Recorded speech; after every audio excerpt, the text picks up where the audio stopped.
Crossover. Oh, killer crossover. Just crossover. It just crossed him over nastily. Another victim to the crossovers. Cross him up and sit him down. Time for the crossover, powered by Everlevel Concrete Repair in Omaha. That's everlevelconcrete.com. John, Josh, Nick. Hey, what's going on? Hello. Hi.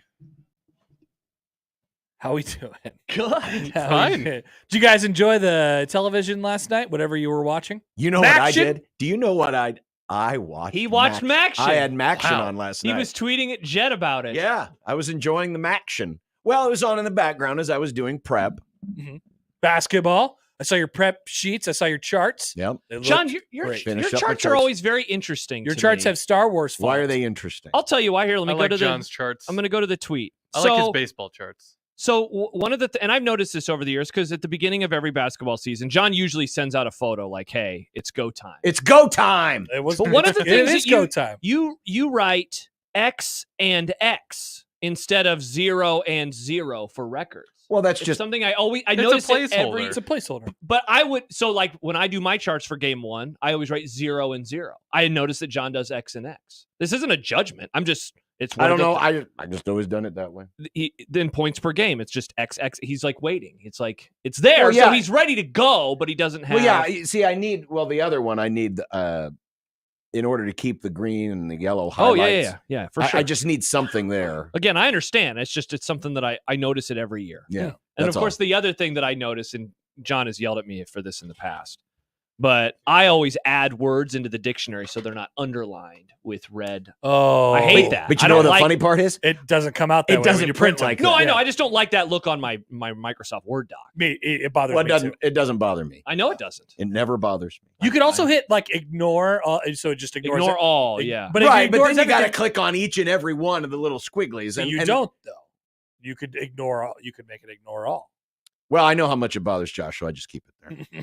That'd be great if John was trying to trigger me with his own Word doc. Only so. But again, when Josh sees it on the I don't- screenshot, the one time a year. I just it doesn't show up on the printout. And, Yep. You know, You forgot your glasses again, by the way. they're right over there. Oh, look at the blue. Did case. his wife text you? No, I just No, I saw remembered somebody them said this it in the time. YouTube chat. I'm Oh, like, okay. oh yeah. I just remembered them this time. I use them when I'm reading my phone. Yeah. In bed when I'm reading my. Have phone. you decided if you're going to use them on the broadcast? I guess you Not have yet. called a game. That's why I brought them with me. That's why I remembered to bring them with me this time.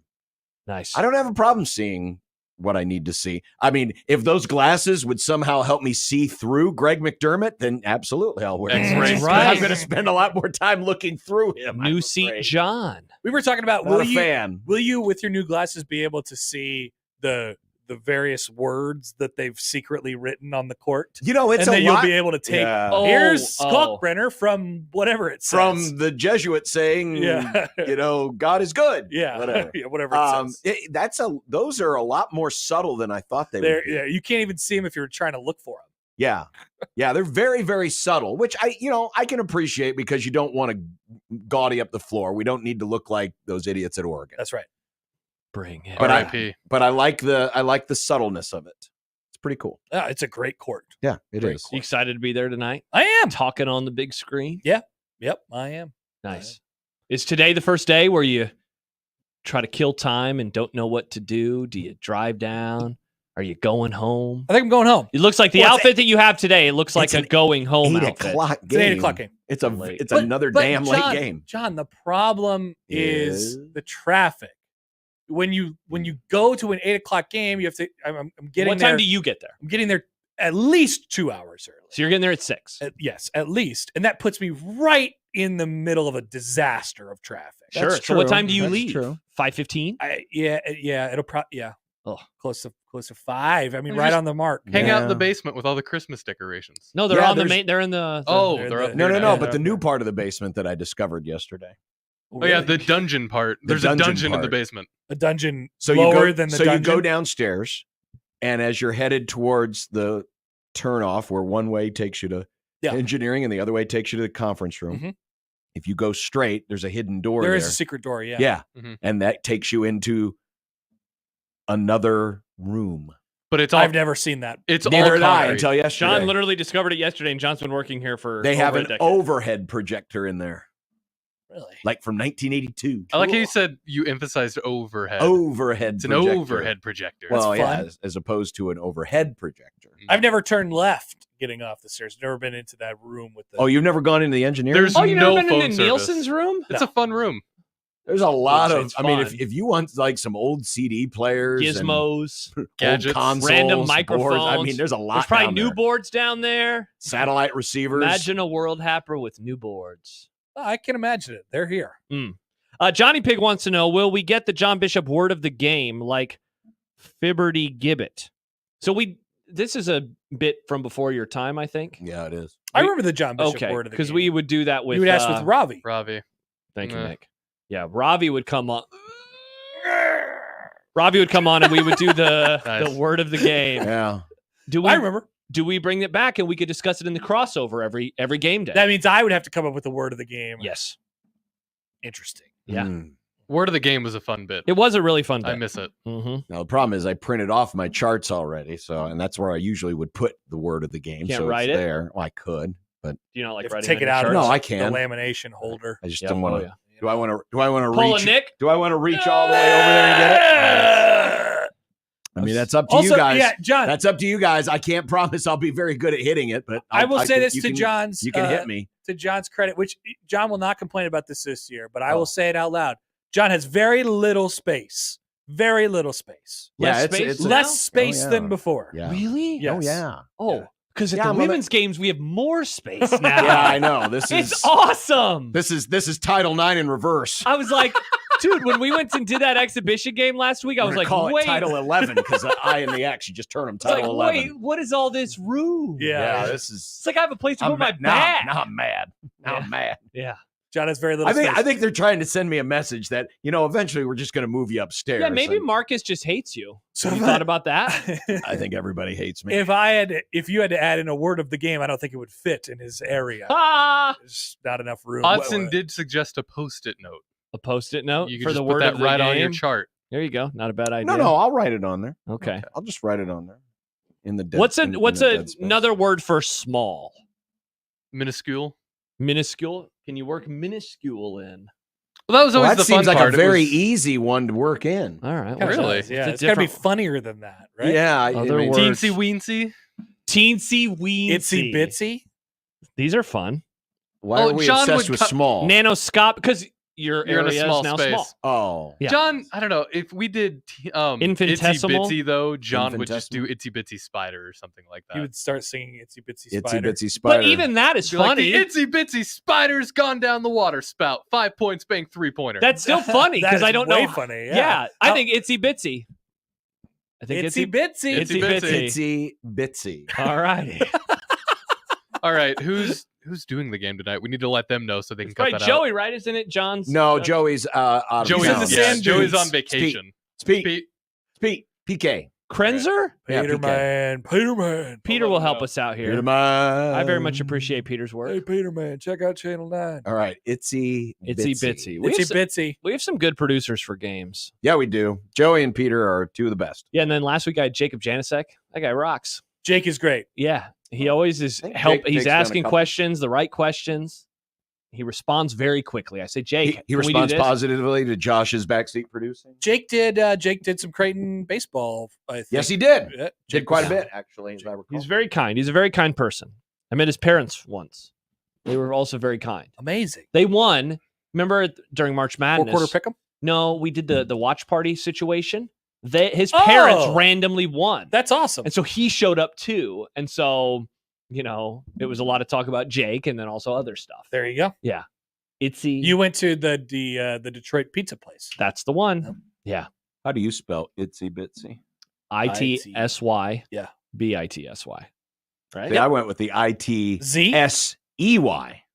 Oh, Ewa. Itsy Bitsy. Ooh, how did I because I just sent Peter a text. I mean, they both could work. Peterman. I said S. That was just Itsy, my itsy default. bitsy. My default was to put the E in there. ITSEY dash BIT. Itsy Bitsy. Itsy Bitsy. Maybe UTRGV. One of the times I did sneak it in, I got the word of the day in during Mac's pregame. Oh, I get to bring the word of the day bit open thing back. That's fun. Yes, you do. Oh, yeah. So we'll do that during the crossover then. Huh? Yeah, All again, right. it's I got to remember. It's on your sheet. I know it's on my sheet, but you know how many things are on my sheet that I never read? There's bound to be something small. You know, Creighton will have an itsy bitsy lead with 18 minutes to go in the first half. Oh, there you go. Oh, that's too easy if he does that. A 7-6 Yeah. itsy bitsy. What if they have an lead. itsy bitsy lead with 4 minutes to go in the game? That would be interesting. That would be interesting. It's tonight on FS1 or FS2? One. Move to 1. I'm happy that this isn't like, I think it was 3 years ago.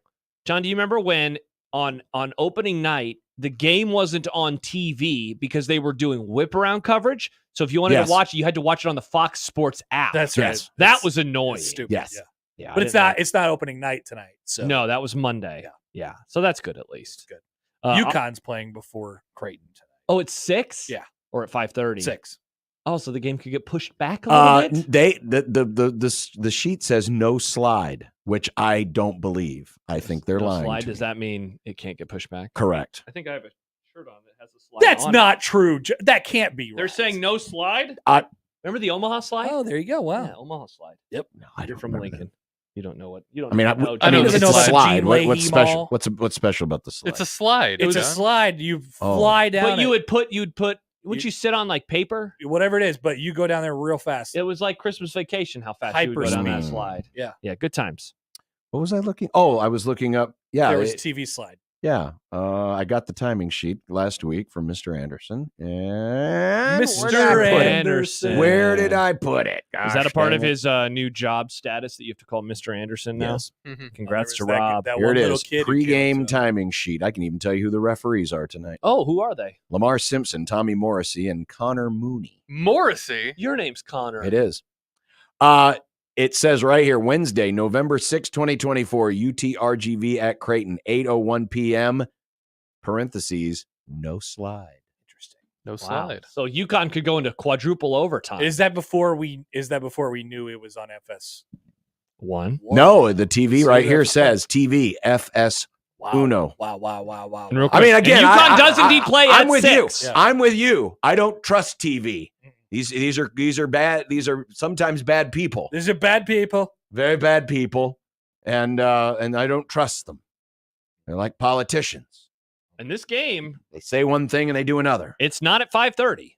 So if No, it's not- going not late, 5:30, 7:30. so It's a 6 and 8. basically, I mean, the real piece of advice for our listeners, if they're watching and listening to John's broadcast at the same time, be prepared for it to start on a different channel. If UConn goes into overtime, No, but not even That'd be that. amazing. It's just more the game will probably last a little longer than 2 hours, right? They'll be subbing. Yeah, 2 hours and 5 minutes. no, not usually. You don't That's think the thing. so? No, that's the Usually thing get about done college about an hour basketball. 52. Yeah, it's like between an hour 45 and an hour Dude, 55. that women's game I did last week, I think it was an hour 40. I was like, this is sweet. It's amazing how I'm going college home. basketball in the regular season. Yeah, not in the tournament. Yeah, once you get to the postseason, it's like, oh, look, it's a 30-second timeout. every CBS crams in 45 timeout. seconds of commercials.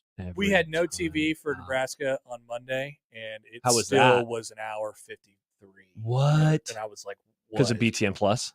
No, it wasn't because of TV at all. It was because the game was a disaster. Oh. There was bummer. 100 fouls. Don't like Ooh. There was A lot of clock fouls. issues. There was Ooh. reviews. that. Don't It like was- any of these things. It was bad. Ooh, this all sounds bad. It was. Yeah. It was a bad way to start the season. That's not good. Yeah. No one likes that.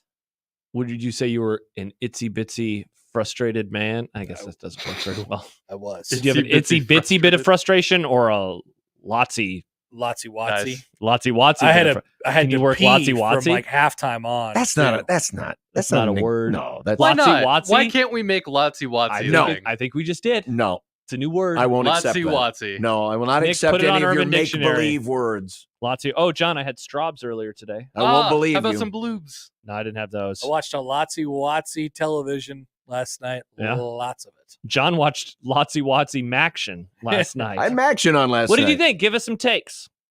They were on Bowling Green. There was a Gabbert playing in the game. What? Yeah. Is it related to? Maybe. I don't know. What was the younger brother's name? Tyler? Tyler Gabbert. Whatever happened to him? Because he committed to Nebraska, but then he didn't end up at Nebraska. He went somewhere Blaine and else. Tyler, right? Miami. Well, if you search Tyler Gabbert on Google, the thing that pops up is Blaine Gabbert's brother. Brett Gabbert, who has a He went to UCF, by the Wikipedia way. page. This is the new Gabbert. This is the new Gabbert. Tyler Gabbert went to UCF. Gabbert is the brother of quarterback Blaine Gabbert. His brother Tyler also played the football. Wait. So Brett That's a Gabbert, big gap. born August 4, 2000.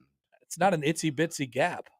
He is an old quarterback. I mean, he is 24 years old. Blaine Gabbert was born in 89. 11 years? Big gap. there's The like- gap between me and my little brother is 14. Holy Yeah, God. that 11. It's almost 11 between Congrats me on and my the sex. sister. Yeah. 14 years apart. Yeah.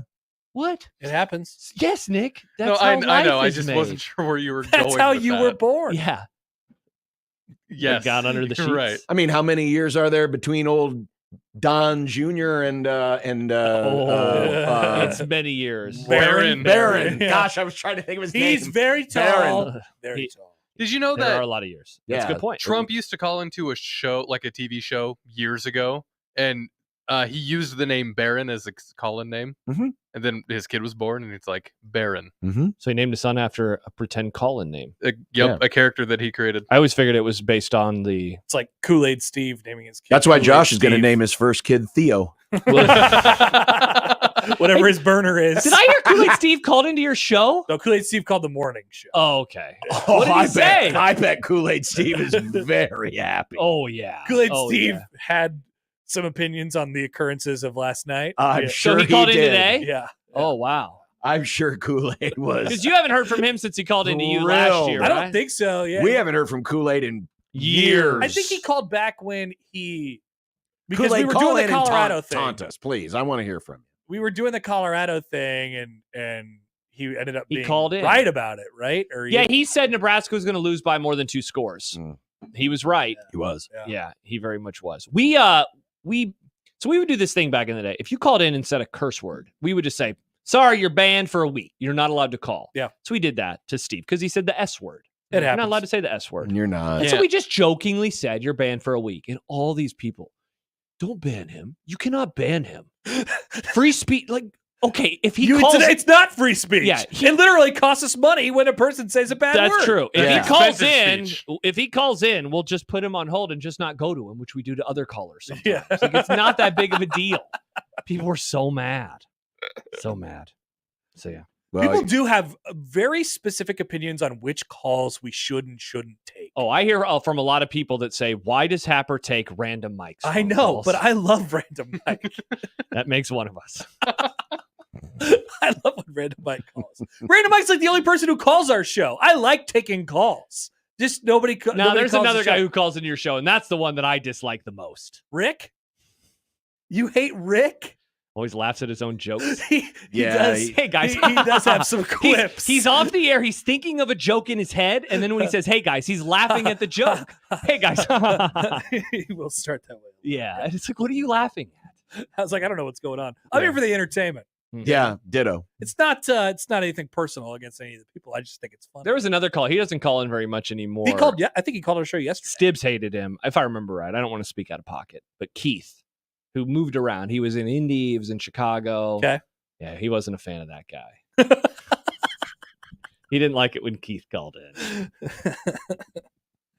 We love all of our callers. We though. do. Most important Yeah. voice of all. Yours. Yeah, and, Except for the and, Michigan and because State guy. and because of all of Josh's shaming, we don't Yeah, get calls anymore. That bit. What? Now everyone just hides behind their little, their little text thing. I mean, we do have their phone numbers, John. Does that guy think I the ain't gonna Michigan call him State back. bit is funny? That guy sucks. Why does that guy Yeah. keep and doing now that we're saying this, he's going to keep calling. Why does that guy keep He doing called that? in 2 times on Saturday. Yeah. He called in 2 times to the Colorado game. They Or- lost by Yes. 37. Yes, 37. How are Yeah. you going to It's like, talk trash? Nebraska's never going to beat It's a- Michigan State. Ha ha. Bye. it's a bit. You Yeah, know, it's a bad bit. It's a is, weird but- bit.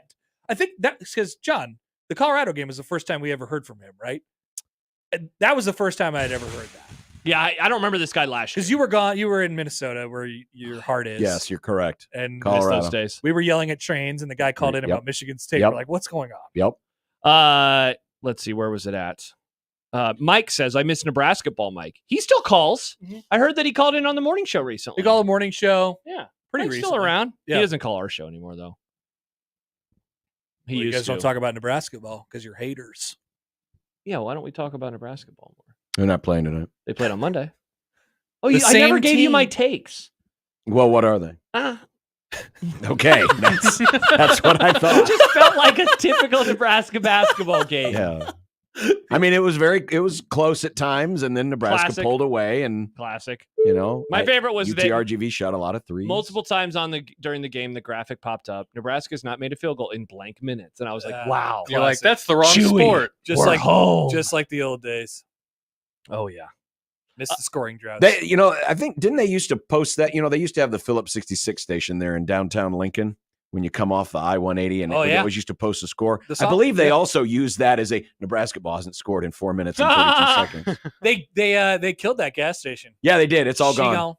It's all gone. Sad. Otson writes, Nebraska Mike thinks I hate him. I just hate the thing he loves the most. There's a difference. Nebraska ball. Yeah. Yeah. He used to call in a lot. Mike did. He had a lot of yell. questions. He's a very curious guy. Yeah. I always loved the way you said, here's the deal. Here's the deal. Here's the deal. He'd I say, still here's the remember deal. time he thought he died on the air. Sean's like, Mike, are you okay? It was the most uncomfortable 30 seconds of my life. He was alive. I'm serious. It was so uncomfortable. We might have it somewhere in the archives. Stibbs might have saved that 30 seconds. It was amazing. What did it sound like? Well, Falling. he just like there was a crash. He was in the middle of a sentence, and there was a crash, and then it just went silent. We were like, Mike? He didn't- I was he like- didn't respond. I said to Mike? John, he said, hang up. Mike? No, keep going. John, that's what he did. Yeah. I wanted to make sure he was okay. John, yeah, you did the right thing. I did the right thing.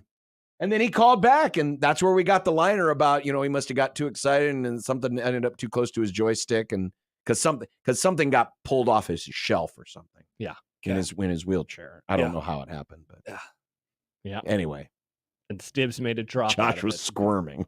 It was very uncomfortable. I had to make sure he was okay. Well, imagine how uncomfortable it was for him. Yeah. He That's was- why I was checking on him. Meanwhile, Yeah. Josh's like, hang up on him. He's dead. Mm.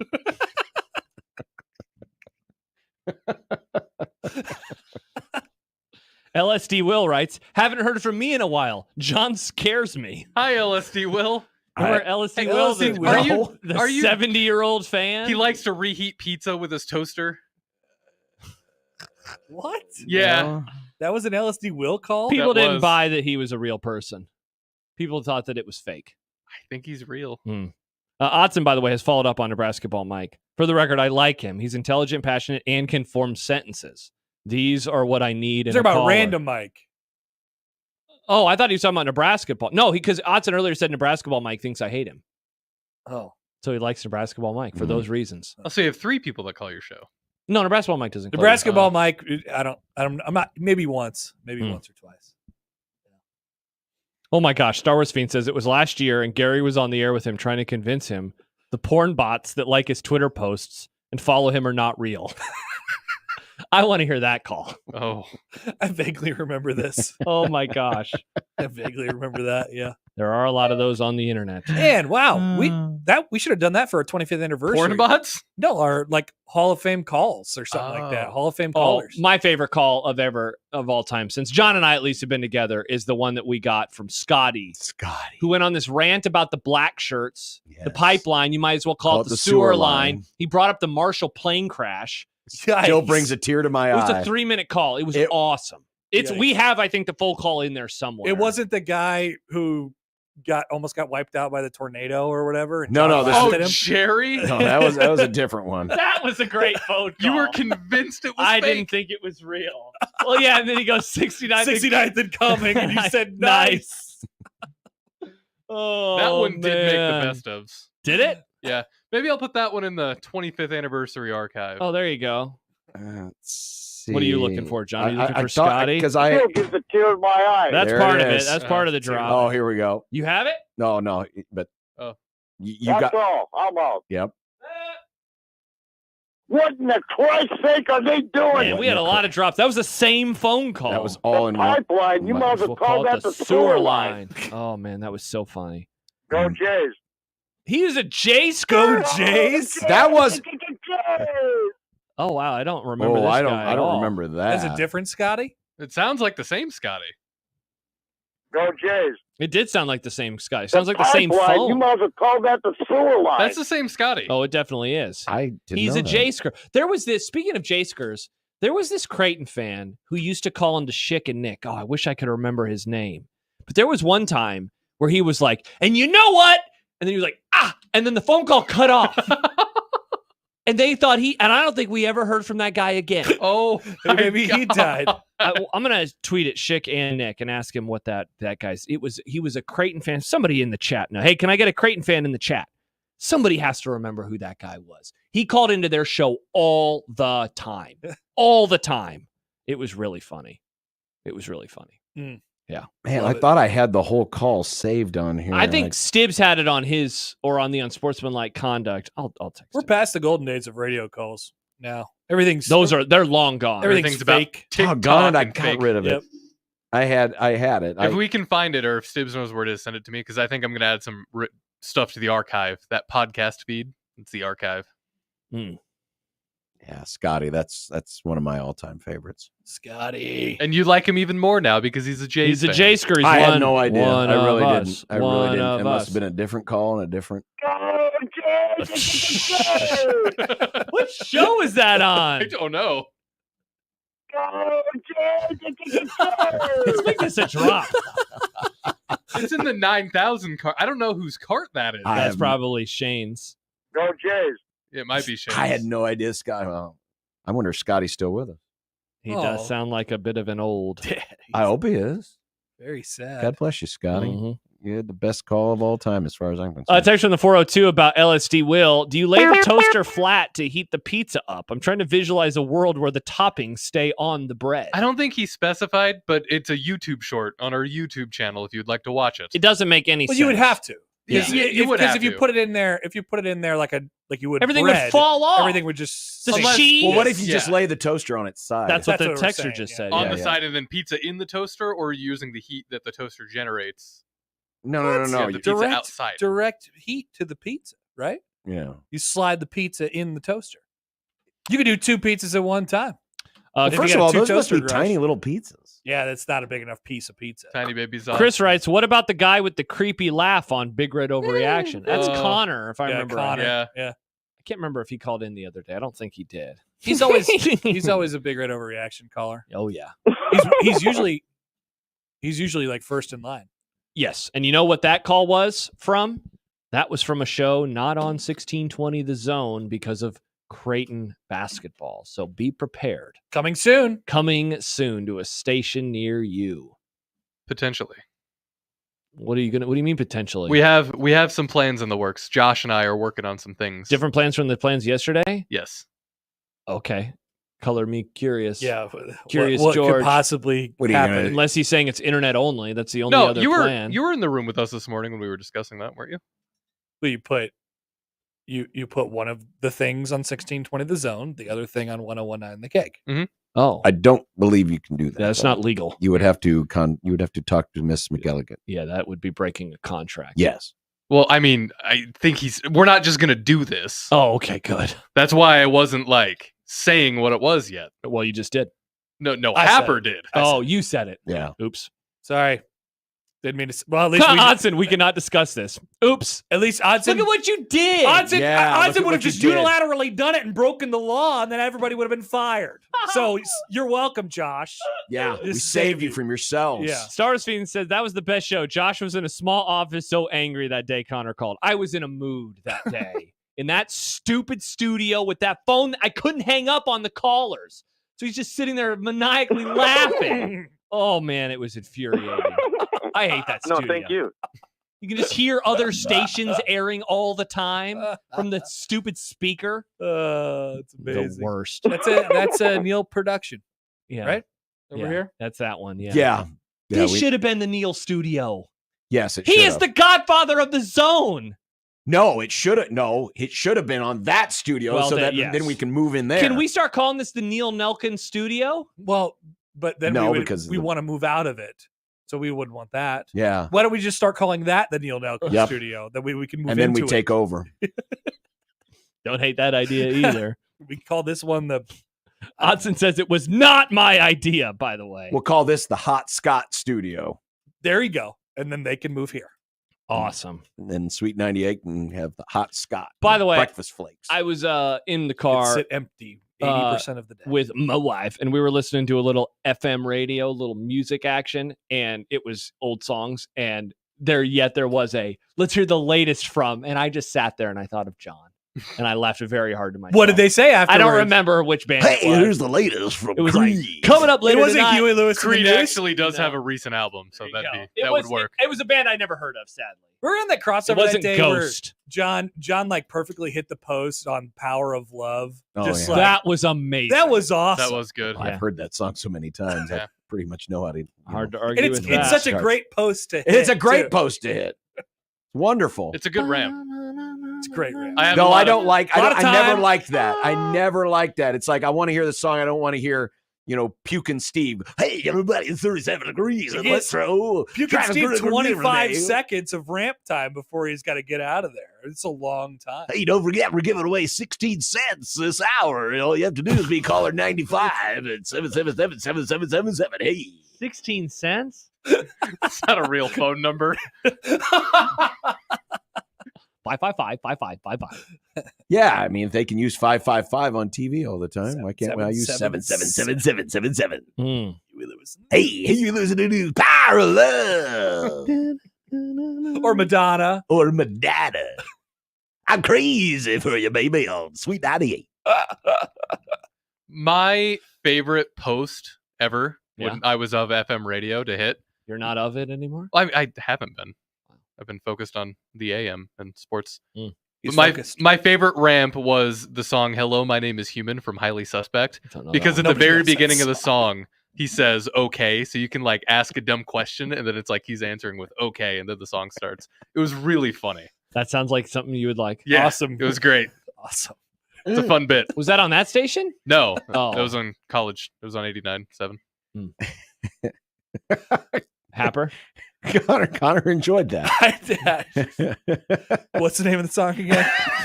Hello, my name is Human. By who? Highly Suspect. All right. I'll have to look that up. By the way, Bob has responded to my tweet to Matt Schick and Nick Baugh. The caller's name was Rich. Rich. The guy called in and yelled all the time. Yeah, Rich was a yeller. Nick, search Rich. Oh, On it. thanks. You're already doing it. There might be some drops that are still in. When you type in, hello, my name is. Check Rich, not a train wreck. It's not a train wreck. It's a good feel story. That's the guy. It's a good feel story. Yep. That was why they cut it. What's Nick, what's go to- Rich going to work? Going to work, gentlemen. Going to work. Go to the Nick. There's one at the near the bottom that says "Enjoy the dance." Enjoy that the was the one dance. that Bob just tweeted. Enjoy the dance. Nice. Okay. What did you have happen? So when you type in on Spotify, hello, my name is. Is Yeah. it It's Eminem? like the 9th thing. Yep. Hello, my name is. What? Hello, my name is. Hello, my name is. ... Hello, my name is Craig. Hello, my name is. My name is Eminem. Yes. Mhm. Hello, my name is Awesome. That's an audiobook. And then hello, my name, or it's just called My Name Is Human. My name is Human. But a then they song say by hello, my name is Highly Human. Suspect. Nick, play It's a the good one that song. says "Show Me Baby," the one that's above "Going to Work."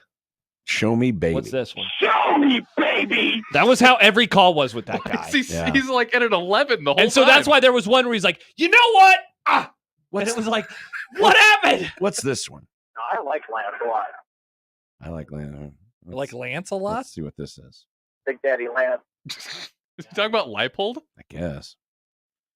Look at Rich Kuiper. Oh, There's Oh. a minute No, it's 25 2013. I call. don't think he was talking about Lipo. wow, that is a long call. Well, We're gonna- a minute 25. We gonna play it? No. Oh, it's Good. Nah. good. That's a minute 25. All right. Yeah, I guess we should probably go. Minute 25 we don't have. Yeah. Well, I hope that crossover was better. I mean, we got someone who preemptively shamed us for our crossover today. Said, What? I hate the crossover. Oh, yeah. But What? It must have had to do with me. How yeah, about what did you guys talk about this morning? Talked about the variety of different coverages of the election last night. we didn't talk about the election at all in the crossover. This one, Yeah. No. mostly toasters and old I think callers. we Yeah. did so very responsibly. Yeah. We did so very responsibly. I thought this was a fun crossover. Probably Yeah. not Happy New Year. Well, Otson says Happy New Year ? Put it in the 25th anniversary segment because we went down memory lane. There you go. There you Yeah, go. Upload Sure. it to YouTube. I told Connor about the old basement. That's Yeah. true. We talked about that. Neil got mentioned. Caller Rich, Yeah. Scotty. There was a new video that Basketball went up Mike. today. Instead of teeny weeny, now we have Itsy bitsy. There Or you itsy go. bitsy, Yeah, a it's- lot of stuff. Many lots things. of watsa. What did we say it was? Lots of Watsa. Lots of watsa. That's almost sounds like You can name Lotsy your, you can Watsy. name your Lotsy pi- Watsy. you can name your pizza place that.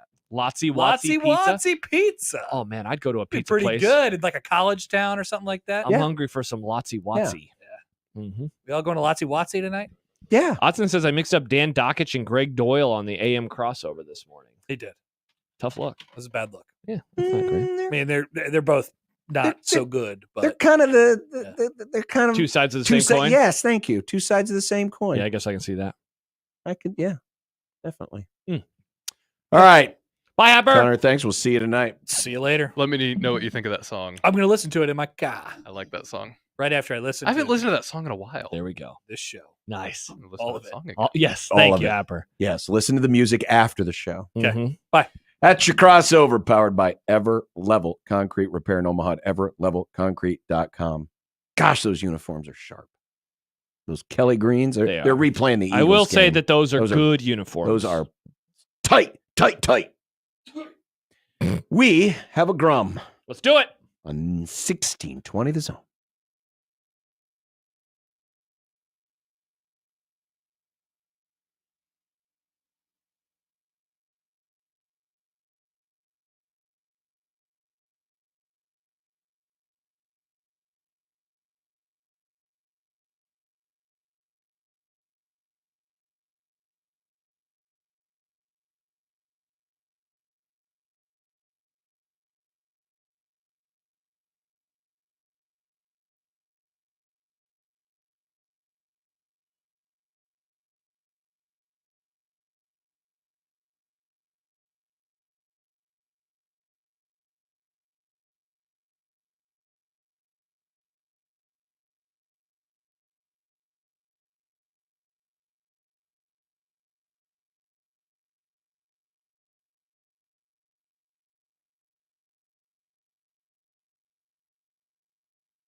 KOZN. Unsportsmanlike conduct on 1620 The Zone. Husker athletics, Creighton, and yes, UNO. Don't miss a moment, they'll give you your fix. They're on every day from 2 until 6. Spend your afternoons with John, Josh, and Nick.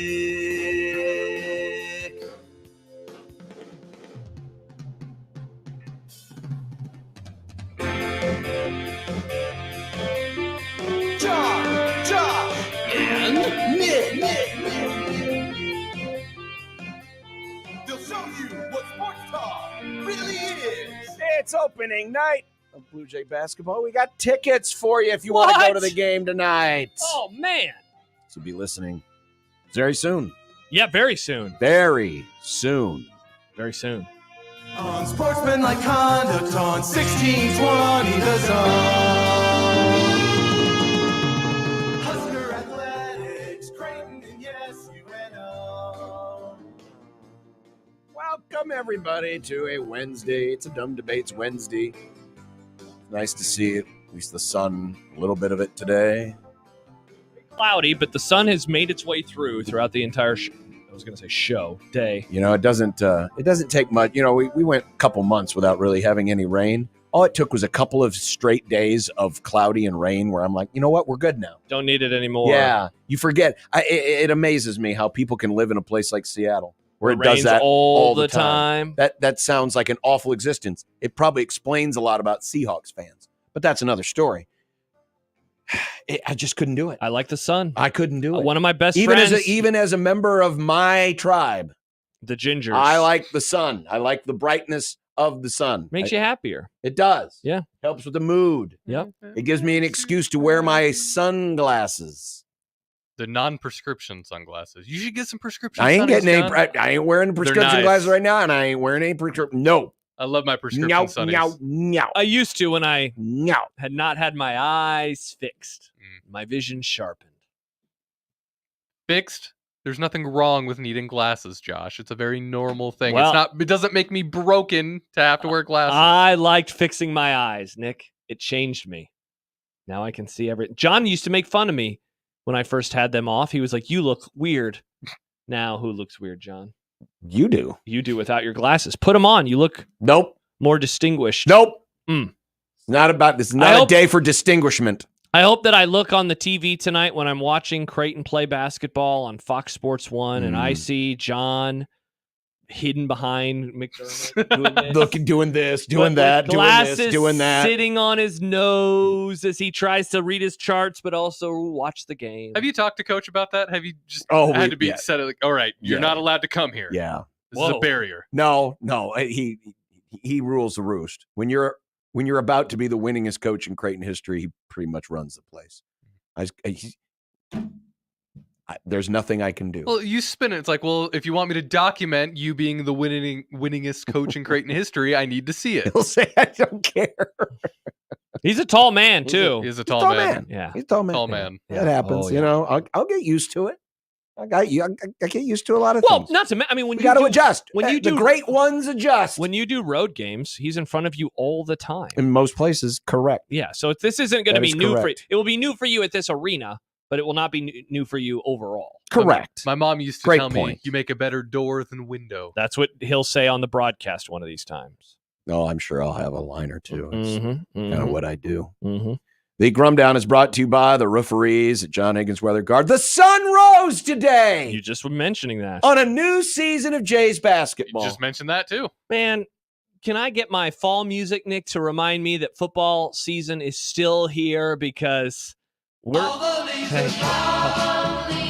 I guess it's a little too And sunny. the sky's today. gray. The sky was gray yesterday. Way to go. It was. Way to go. I already missed September when it was just football. It wasn't just football. We had baseball pennant races, I didn't have to care about that. the That didn't- WNBA, That didn't affect the show, though. You didn't the U.S. travel. Open tennis tournament. That definitely didn't affect the show. The upside is we're only 2 months away from college baseball. It's actually, do you know what? 3 months, Nick. It's 100 days. Yeah, it's 3 months. 100 days to college baseball. You're too busy to do a new bit. I listen. Well, he's I always about have to be time for a not bit. busy. He's almost done. Oh, Yeah, crap, he is. this project is almost finished. And so he's got to start a new project. Well, the new project is the best of. Nah, that's true. Oh, yeah. It will soon be the end of the year. Same as the old project. Mhm. Does Holgerson's hire run counter to Rule? We didn't get a chance to dive much into this yesterday. We're going to do it. We're going to do it. Yeah, We're we gonna do never Let's got do to it. We Do never it. got to it. Do it. Do it. Do it. BYU or Indiana, which unbeaten was less respected? Wouldn't you know who won the pony? You thought they'd be higher. I thought they'd be lower. And what happened? Right in the middle. Literally as in Right in the between as you middle. could get for what we thought that Right they in would the be. damn middle. The most. I'm watching it mid-team. last night because I watched it. I got home and Did the you cool- You recorded I didn't it? record it, but on You the could cable rewind it? box, you can go back and watch most older shows. So you Like went if it's and rewound as long as it's not like. So more how than did they 2 do it? hours Did they old. do 25 blah blah blah to 13 and then, or did They they did do 25 to 15, and then they did the top? and then they did the top 14. So they started with the last 2 in. Top 14 is So so real quick, they weird. did 25 to 15 Mhm. and then they did 11 and 12. No, they did 13, 14. So you The saw the last first 2 out. Correct. And then they. And then did they revealed go the 1 or did they start with 12? Great. I'm trying to remember now. I Odd. think they counted down to 1. Yeah. I think. I don't remember. Interesting. You didn't watch? No. You weren't interested? No, I was gone. I wasn't at home. I followed it on Twitter. I just opened up my phone and I was like, what's the playoff ranking? And you know who I looked to? Iowa State. No, I went to Brett McMurphy's account because he was the first person that I saw. And I was like, oh, he probably has the full top 25. Boom, there it is. And there it was. My- And the first thing I looked for was Indiana. Where was Indiana? Well, was BYU or Indiana more, or excuse me, less respected? Yeah. Matt DeMarinis is going to join us from White and Blue Review to preview tonight's opener. Mitch Holtis, still undefeated. Yeah, I'm going to ask him, hey, what did you think about the Bucks not going for 2? Did you laugh like a lot of us did as well? That's a good question. Mm-hmm. Fired up for football today. Billy C. Billy C. Billy C. Billy Billy C. Cor- Billy Corgan? C. He's the man. From the Smashing Pumpkins? Bill Callahan. You'll find out. Okay. I was a little surprised. I was that close to another perfect week of guessing what games we would get in this market. They threw me a big old curveball. Oh, that's right. You do love going and seeing. Well, I need, 506sports.com. because I put together the charts. I usually Yeah. work on that in advance, and I kind of just look ahead and go, I think that game will be on in this market, and that Mhm. game and that game. So I have the graphic built, and then if it changes, and I can just an easy edit. Mm-hmm. Well, like I said, they threw me a curveball. Okay. Maybe dare say a screwball. Oh, okay. It's Dumb Debates Day. Yeah. Oops, sorry. Moved ahead one. Yep. Oh. Why am I happy about last night's results? There was something very good that happened last night. Very good. Is it something? It's revenge 40 years later. Oh. It was beautiful. And I had totally forgotten about it until I saw it on the TV, and I immediately was like, yes. Okay. Yes. Okay. And do we dare bring up the unmentionable? Transfers. Get ready for that topic because I think it's about to happen. Topic alert. Topic alert. Transfers, baby. 402-951-1620 is the 42 Degrees the Source hotline by your mom's house. The JTech Construction Zone Twitter page where you can send us your dumb debates. Use the hashtag dumb debates. I think we need more, do we not? Well, there were a few that from last week we didn't get to, and I've still got a Rolodex. I know I have one. I have a couple that are on my sheet. I still have a Rolodex Yeah. of ones from the past that I keep trying to get through. All Because right, I don't so like maybe- them sitting there too long. It's like, it's like, It'll go moldy. well, it's like when you put something in the freezer. Eventually it gets the freezer burning. It ain't no damn good no more. Right. I don't want to do that to the people. But send us your dumb debates. JTech Construction Zone Twitter page at USC 1620. Use that hashtag dumb debates. You can also, if you so choose, send us an email. John at 1620thezone.com. Josh at 1620thezone.com. Loose Tuna Lips on YouTube is saying, how's that loss taste, Joshy? Loose Tuna Lips, We have a moratorium. It's been 3 days since Dallas. I was going to say, why are we bringing I this mentioned up? it yesterday. I didn't even watch any of the highlights. Yeah. I finally saw some plays. Even I can see that this is wrong. Yeah. Only I can continue to remind Josh of how bad his franchise Yeah. is. I watched. Loss. I read an article on Tuesdays. My favorite Cowboys writer. He breaks down the offense on Wednesdays. He breaks down the defense, and that was the first time that I watched more than a couple of plays when I was doing the all 22 breakdown. And John, things were bad. So how does the loss taste? As bad as them all. I'm not excited because on Sunday they're playing the Eagles. Oh, Since my wife and I've been together, did you know how many times the Eagles have gone 2-0 versus the Cowboys in a season? None. 0 times. dumb debates. Would you rather be a beat writer for the Cowboys, the Pistons, or the Rockies? That's the Cowboys, because at least people are going to read your work. I mean, if they can read your work. If There's they not can. a lot of Rockies beat writers. I try to find them. Yeah, because they It's suck Denver. and nobody cares. Yeah, I know. It's hard to find. Anyway, I'm very sad about this fact. Congrats to the Eagles on their 2-0 run versus Dallas that begins on Sunday on CBS, which annoys the crap out of me. I know that that's how it used to be. I don't like the cross-conference flex. This should be on Fox or on NBC like the good Lord intended it to be. Why? Because that's what I've grown up with. I'm not old like you. Don't you like? No. You get a biased broadcast. It's Tony Romo. Hey, give me the other broadcast. They're biased too. You want Brady? No, I'd honestly no. I'd rather That's have what you would have I gotten. want Joe and Troy. Well, that's ESPN. That can't happen. I just don't like it. It makes me sad. Jeez. Cowboys played the 49ers in the playoffs 3 years ago. It was on CBS. Didn't like it. They lost because it was on CBS, famously. That's why they lost, not because it wasn't on Fox. No, they lost because of the Cowboys. Yeah, Josh is fine.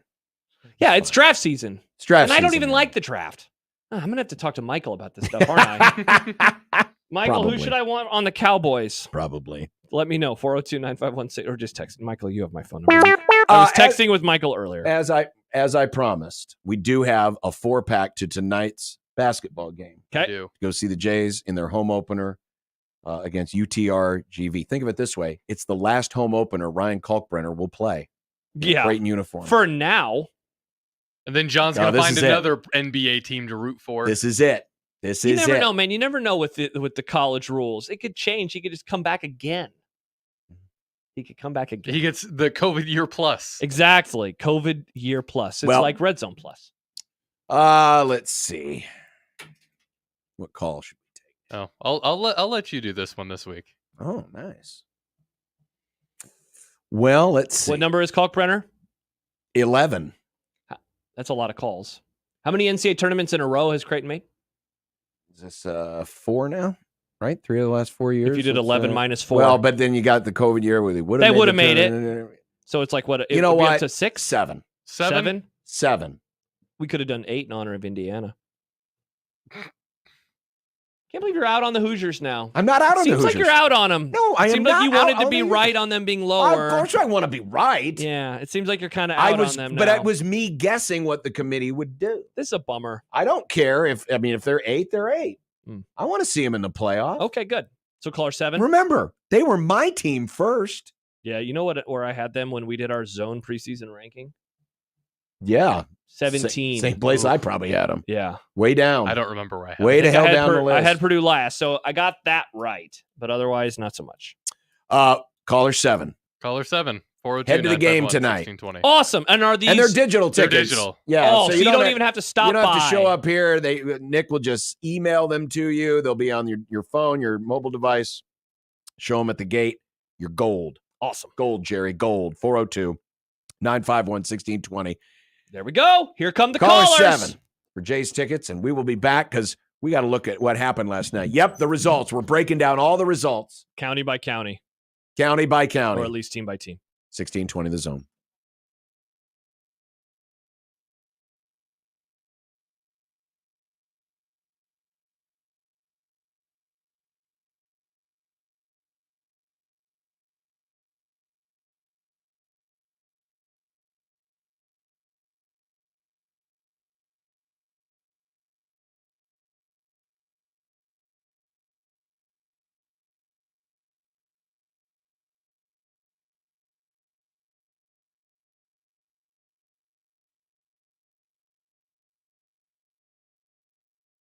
Family, it's Miss Jackie with Rib Shack Smokehouse. Call me today to cater your picnic or special events, or come visit me at Rib Shack Smokehouse in the Old Roxbury Plaza for lunch or dinner. Dine in or carry out. Have a meal to remember. Rib Shack Smokehouse offers slow-cooked St. Louis ribs, smoked wings, catfish, turkey ribs, collard greens, mac and cheese, and more. Rib Shack Smokehouse brings that unique Southern taste to the Midwest. Welcome to the Rib Shack.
Calling all college basketball fans to downtown Las Vegas. Join your team when they travel to Las Vegas this November as Circa Resort and Casino celebrates Hoops Giving. Circa has discounted rooms all week long for fans from Omaha. When your team isn't on the court, join us at Stadium Swim with temperature-controlled pools and a 143-foot screen showing all the action, plus the world's largest sportsbook.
Friends, it's bowl game blowout, $15,000 giveaway on 1620 The Zone. If you thought giving away $25,000 was something, well, we're going to back it up with this holiday season, giving away $15,000. Oh, and all you have to do to get entered is to go to 1620thezone.com. That's it.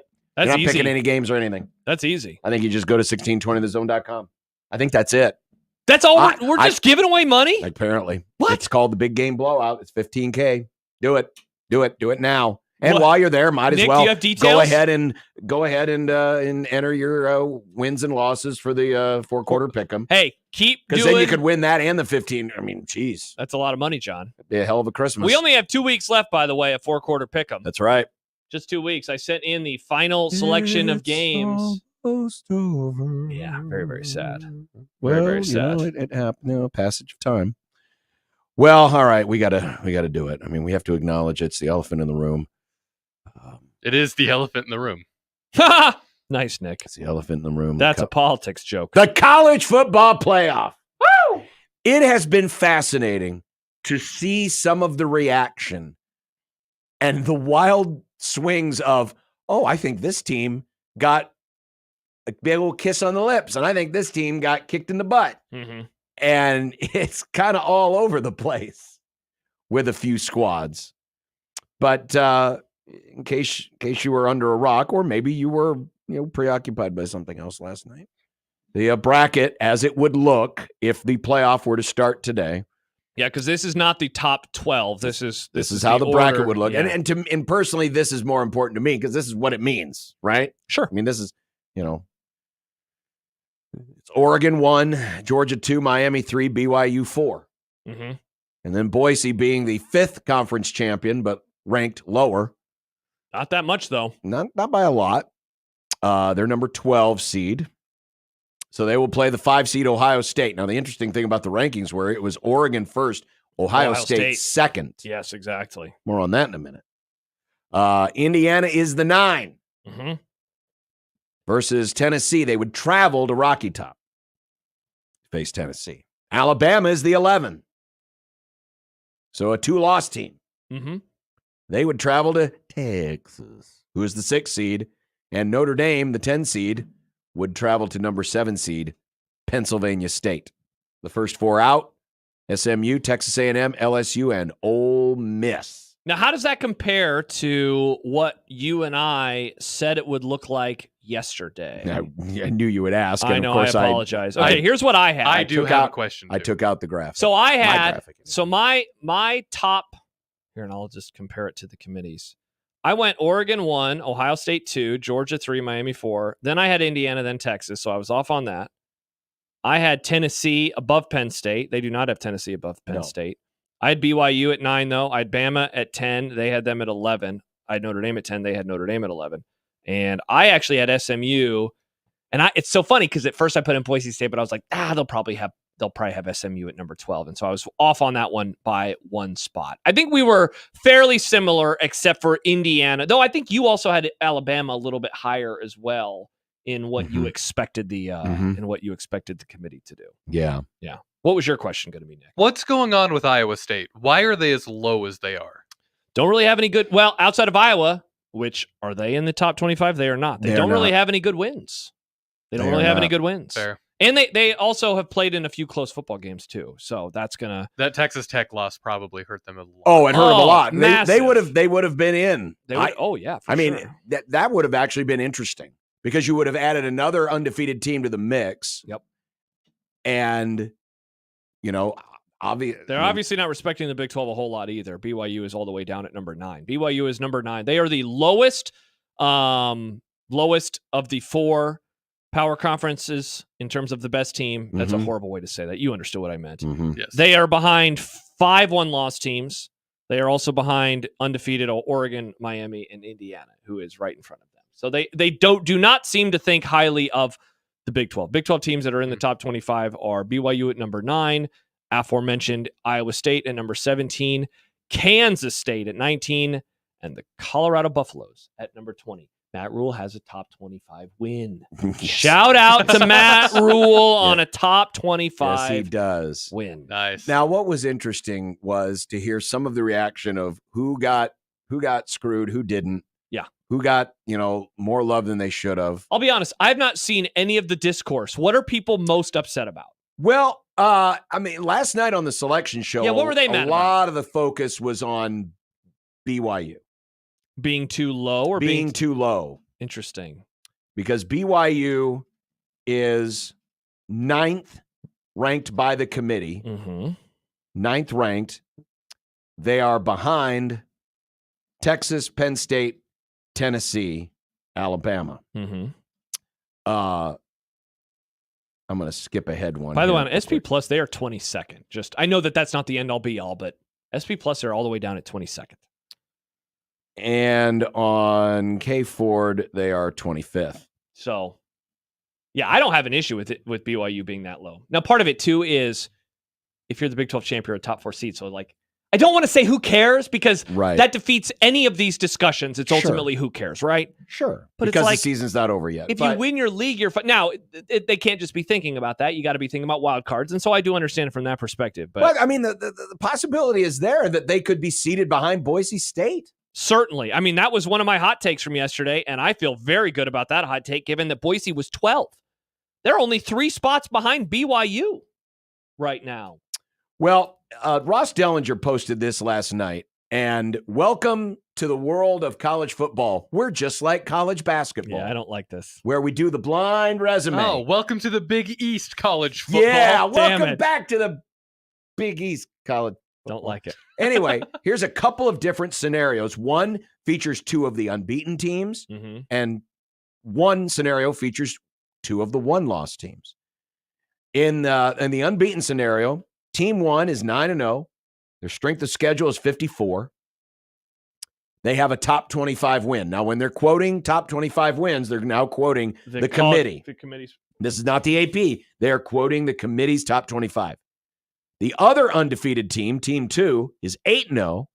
Their strength of schedule is 41st, so 13 spots ahead of Team 1. Yeah. And they have 2 top 25 wins. And sadly, would you like I know who they are because I know their records because I know BYU's only played 8 games, and those wins are against SMU, who is the second highest ranked ACC team, and the other is against Kansas State, who they destroyed. The 9-0 team, it's just Oregon. Well, I'll let you chew on that for a second as we go to Team 1. Or excuse me, the other scenario, which is one-loss teams. 2 of the one-loss teams. The Team 1 is 7-1. Their strength of schedule is 49th. They have no top 25 wins. Okay. Team 2 is 8-1. Interestingly enough, their strength of schedule is 11 points worse. Yep. But they have 2 top 25 wins. So they have 2 better wins, but their losses are worse than what Team 1 is. So my guess on Team 1 is that is Texas, because I asked this yesterday, who is Texas beaten? And the answer is Michigan. That's their best win, but they're not obviously in the top 25.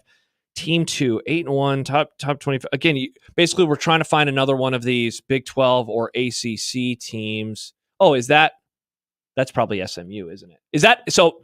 Ta-da! No, it wasn't Oregon. It was Miami. No, yeah. So in the undefeated scenario, Miami, who is ranked fourth by the committee. I thought they'd be a little lower. Has a strength of schedule of 54, 1 top 25 win. Yep. BYU is the other team. 8-0, strength of schedule 13 spots better, and 2 top 25 wins. Yet Miami is 5 spots better than BYU. Yeah. And then in the one-loss scenario, yes, again, Josh Texas was right. Texas does not have any truly good wins. They went on the road to the Big House, but Michigan's not very good. They lost to Georgia. Otherwise, their schedule, they'll have A&M, right? But otherwise, their schedule, if I remember right, doesn't really have anybody the rest of the year, except for A&M. And then for them, they're hoping a conference championship game. And SMU. SMU beat Pitt last week. They have Louisville and they have Pitt. And they have Louisville. And they also have a good loss, which is to BYU. Yeah. So just a couple of different blind resumes. So here's the interesting thing.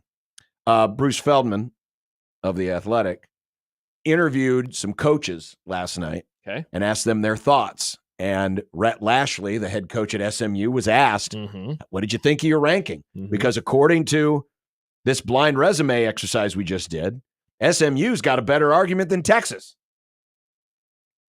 Here's what Rhett Lashley had to say. I'm pleased where they put us. I felt like they gave us a lot of respect. I wouldn't have been shocked if they had us at 14, 15, or 16. It showed that they respected Pitt ahead of time, which means they had them higher than the AP poll before we beat them. They gave Louisville respect. And for us, we played Florida State, and who would have thought that wouldn't be a good win for us? And then BYU's undefeated. Overall, this is pretty cool, man. This is the first time ever they've done something like this. I think it's pretty good for our game. They pretty much told you what they think. They put 4 SEC teams in, put 4 Big Ten teams in. This is a guy. Now remember, SMU is brand new to this party. For sure. So is this They're a beggars brand new. can't be choosers? I think exactly that's like, what this hey, is. we're just If- happy to have been invited to the party. Exactly. If SMU's initials were FSU, Oh, they'd be much it'd be a higher. whole different ball game. Yeah. Of course, does anyone truly think if FSU had the same resume as SMU, that FSU would have been left out? Of course not. Of course not. It is an interesting way to view it. And I mean, on one hand, I will say this. I actually think that they are ranked properly. But that is a bit unfair when you look at the blind resume and you look at some of those wins. Do I think Texas is better than SMU? I do. But if I want to unpack it, why do I think they're better? You know, I know that I'll do a little hemming and hawing, and I'm sure that the helmets do matter. Okay, the helmets do matter. Let me give you a better example of some of teams that are closer in proximity to SMU. Okay. Now, this is from a story from ESPN. Okay. The David Hale is writing a weekly column called The Anger Index. Nice. And the second team on the anger index, he's got BYU number 1. They should be the angriest. SMU should be number 2. Using his blind resume, 8-1, number 13 strength of record. So he's quoting a different batch of strength of record. And real quick, this is SMU. Number Yes. 13. That is a huge difference between 60. Right. Now, strength of record, I think. Oh, is that just purely wins and losses? I think so. Okay. I think so. 2 wins versus ranked opponents. Their loss is to BYU, who is number 22, and the opponent's win percentage is .578. Notre Dame, 7-1 record. Their strength of record is 2 spots worse. Yeah. They also have 2 wins versus ranked opponents, but who is their loss against? Northern Illinois, SP Plus rated number 91. Wait, real quick. Notre Dame has 2 wins over ranked opponents. Is that like ranked at the time? Do they have wins? Oh, I always forget that they play Texas A&M. Texas A&M. And then who's the other one? Louisville. Wow, yeah. So Notre Dame does have a couple of. So, I mean, in this case, forget about Texas. Let's look at a team that's a little bit closer. Why is it Notre Dame a little bit higher? I mean, Notre Dame is definitely getting dinged for their loss. And they're getting dinged, but not like SMU got dinged. Well, I mean, technically a little bit more because they're behind them. Right. Oh, no, they're not. Excuse me. They're number 10 and SMU is number 13. Yeah, you're right. So they're getting dinged, but not like SMU is. Yeah, that is pretty fascinating. So it is interesting to see how folks are reacting. Then, of course, there's Indiana. I mean, that was one of the talking points last night on the ESPN selection show. Yeah, you know, I do think that they're underranked. But I did not think that they were going to dock them as much as you did. Definitely, I think that it's funny. You know, we had that question at the very end of the show yesterday. Hey, if I'm right, what would that tell us? If you're right, what would that tell us?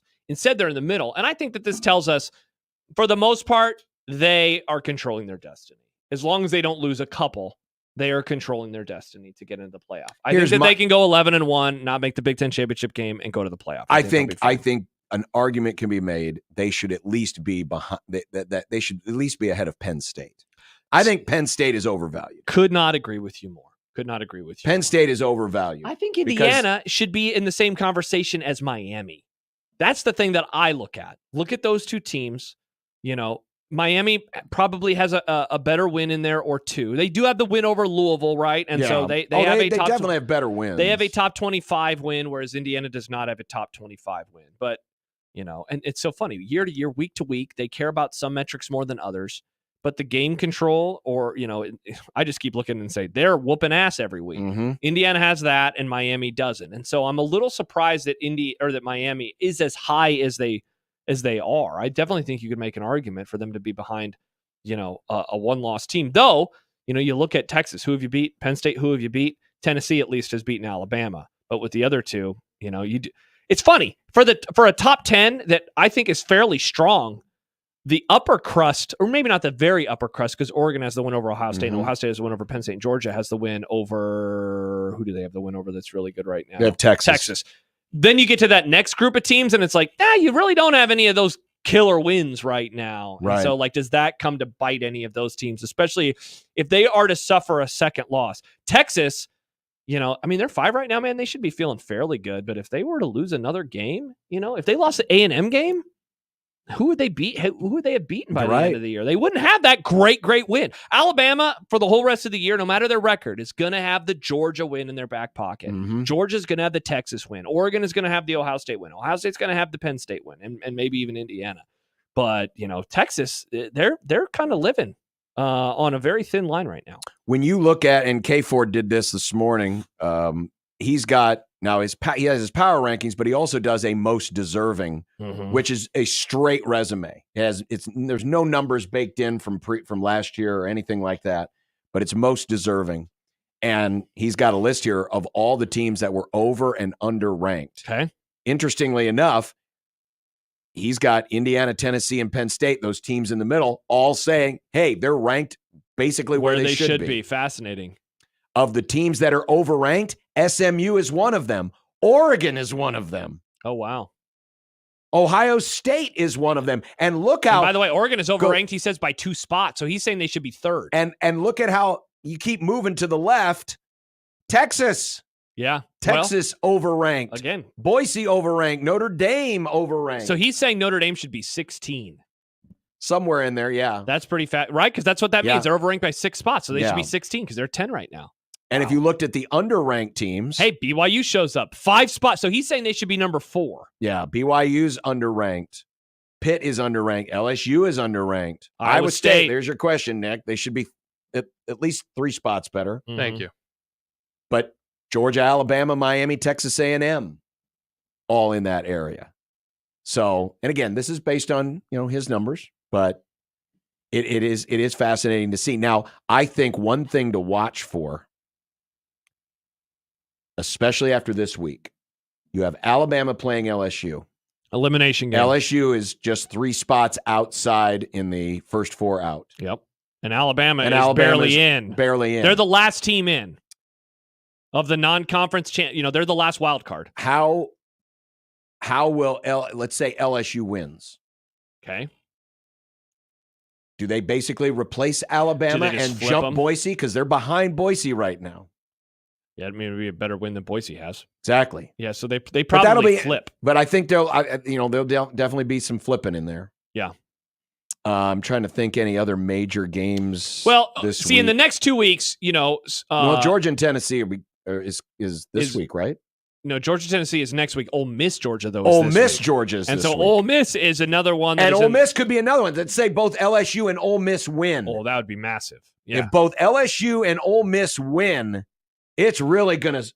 Well, you know what that does? Set some things on fire. And that really starts locking in more SEC bids because if either of them, I think LSU and Alabama cancel each other out. I think the loser of that game is not going to make the playoff. Probably, yeah.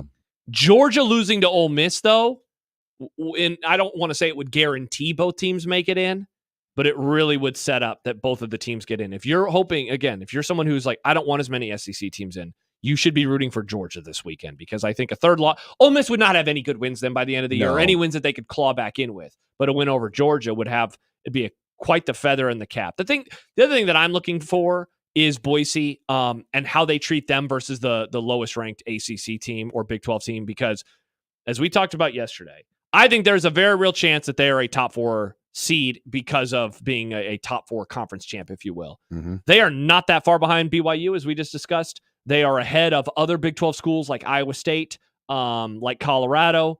They have a very good chance of doing that if they take care of business and if they get, I think, a little help. I think what they want is, I think they're rooting. If you are a Boise fan, you are rooting for Colorado.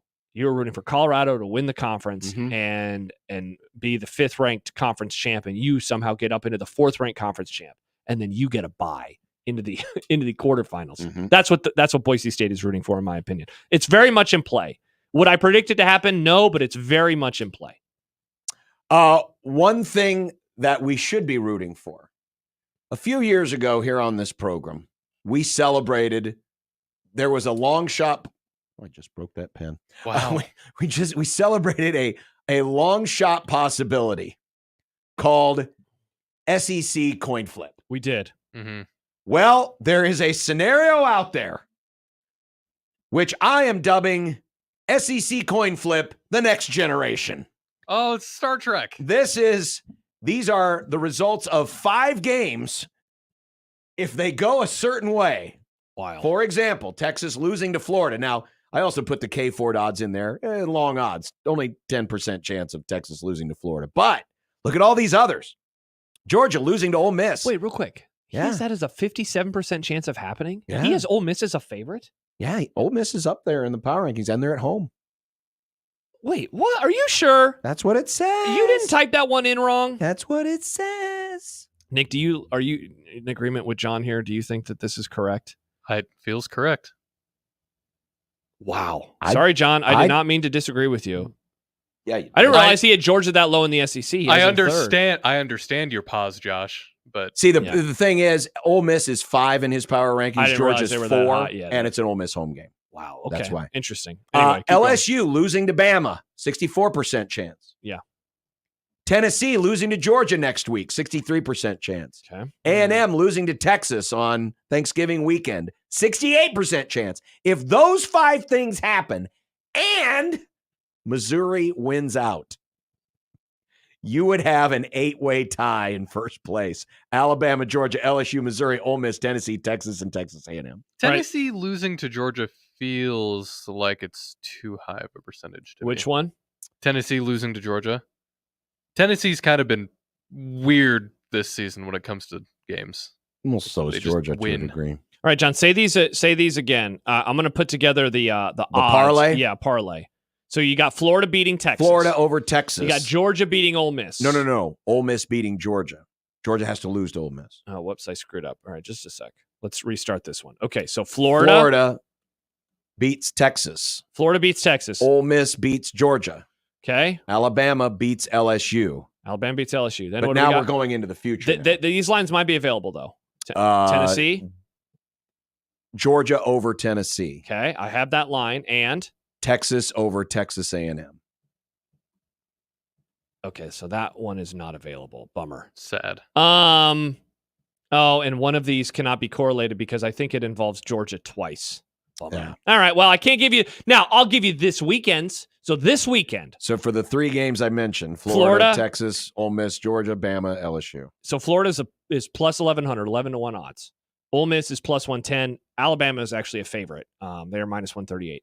A $10 wager would pay $424. There you go. Enjoy. Woo! So then if you add in, I wish I could kind of give you the equivalent of... I mean, if you want to throw in Missouri over Oklahoma, because Missouri needs to win out for this to happen, and Missouri plays Oklahoma this Well, week. here, let me find... I'm going to find a line that is very similar to...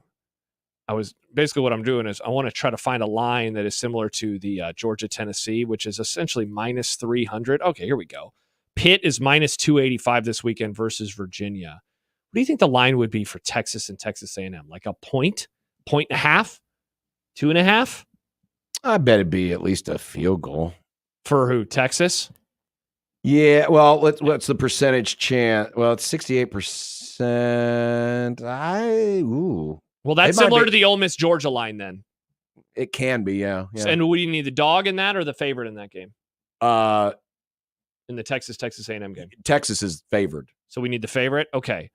So obviously this isn't perfect, but a $10 bet would pay $963. There you go. So that's what you need. I mean, again, you take here, I'm going to remove just the Florida game and it drops all the way down to $71. That's the thing that's going to ruin it. Yeah, that's the one, because otherwise it's a lot of favorites. Yeah. Or a short dog. Interesting. That's what we're rooting for, folks. SEC coin flip, the next generation. That would be a lot of fun. Very nice. All right, when we continue, yes, the results of last night that everybody's talking about actually could impact college sports. Yes. This is a good breakdown by Ross Dellinger of Yahoo Sports. We'll explain. Also, Matt DeMarinis to join us as we preview tonight's opener. It's Creighton, it's UTRGV. We've got the coverage starting with Austin Jacobson at 6 with Blue Jay shoot-around. And Ross Ferrini and I have the call starting at 8:01 with no slide. Not a second later. On your home for Creighton basketball, 1620 The Zone and 1019 The Keg.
Well, the results aren't final yet, but there is a possibility that the Republicans will control both houses of Congress and the White House. Now you're saying, wait, you're not supposed to be talking politics, stick to sports. Well, actually, we are sticking to sports. Because Ross Dellinger wrote about this in Yahoo, actually before the election. Yeah, on Monday. But then retweeted it saying, this actually could be a good thing for the NC2A. Because as you know, the NCAA has been trying to get some kind of law passed that would help their cause, basically to defend against making college athletes employees. As Dellinger wrote, in their most recent lobbying efforts, the conferences, so this is the NCAA and it's the power conferences, are requesting that any bill, 1, prohibits college athletes from becoming employees, and 2, codifies the NCAA settlement of the House antitrust lawsuit, which would likely entail the granting of a limited antitrust exemption so that they could basically have at least some freedom to do some of the things they want to do. Yeah. And those are the two main things that they're looking for. So far, lobbying efforts have produced one bill that advanced through a committee. That bill has not been taken up by the lawmakers on the floor of the House of Representatives. But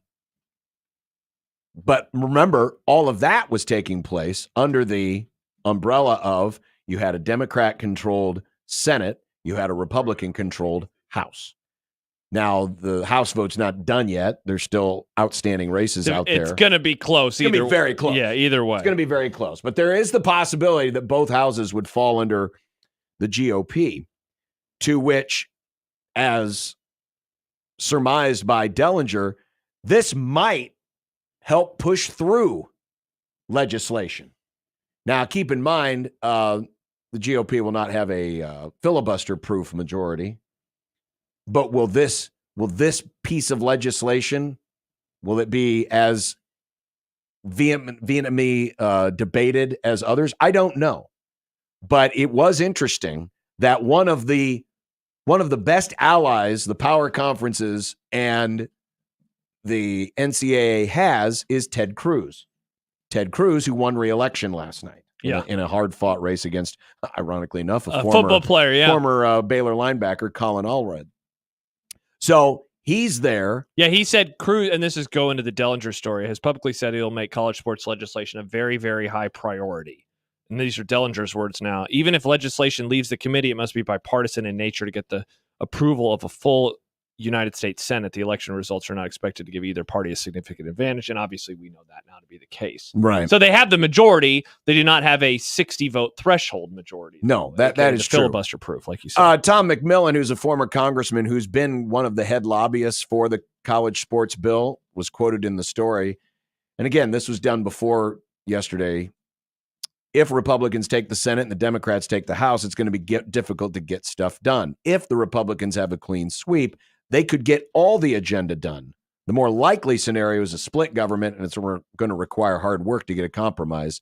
I don't see a clean sweep. Well, it's on the table. Mm-hmm.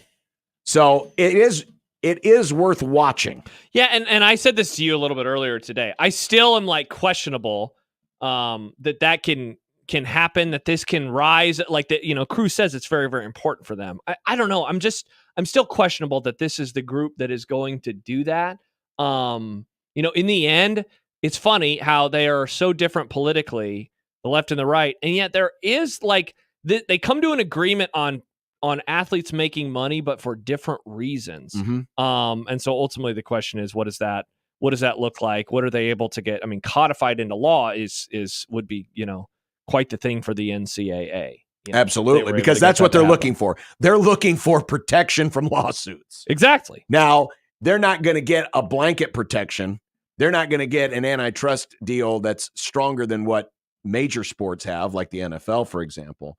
But something to protect them certainly would be better than nothing. Mm-hmm. So what kind of a shape it takes, but it is worth watching over the next few years if there's going to be momentum on this. Because now that the House settlement is a thing, Now that it's out there, the courts have ruled on it. There's at least signs that things are moving in a different direction. And now if the NCAA can prove a strong enough case, look at what we're doing. Look how good we are. Yeah, and so what would that look like? What would it mean for the big two sport, for the money sports, and what would it mean for the non-money sports? Yeah. And we didn't even mention Title IX. Exactly. That's what I'm saying. Yeah. So what would it mean? What would it mean for all of these other sports as people are really, really worried about the future of them? So that's something that could come from yesterday's results. We will see. Obviously, there still needs to be votes counted and the other House races decided. Is this Kool-Aid Steve? As a matter of fact, it is. How we doing, gentlemen? Steve, it has been years. Steve, have you been hiding? You've been hibernating? Well, I moved. Yeah, you live in one of the Dakotas now, right? Yep, I live up in South Dakota. Mm-hmm. And I can't get your guys a station because I'm too cheap to buy any kind of satellite radio. But one of my buddies... We're not on satellite radio. You have the internet, right, Steve? Don't you have the internet? Oh, well, yeah, I do. But I'm almost 60 years old. To hook all that stuff up for my truck, I wouldn't know how the hell to do it. Understandable. So, but That's my fine.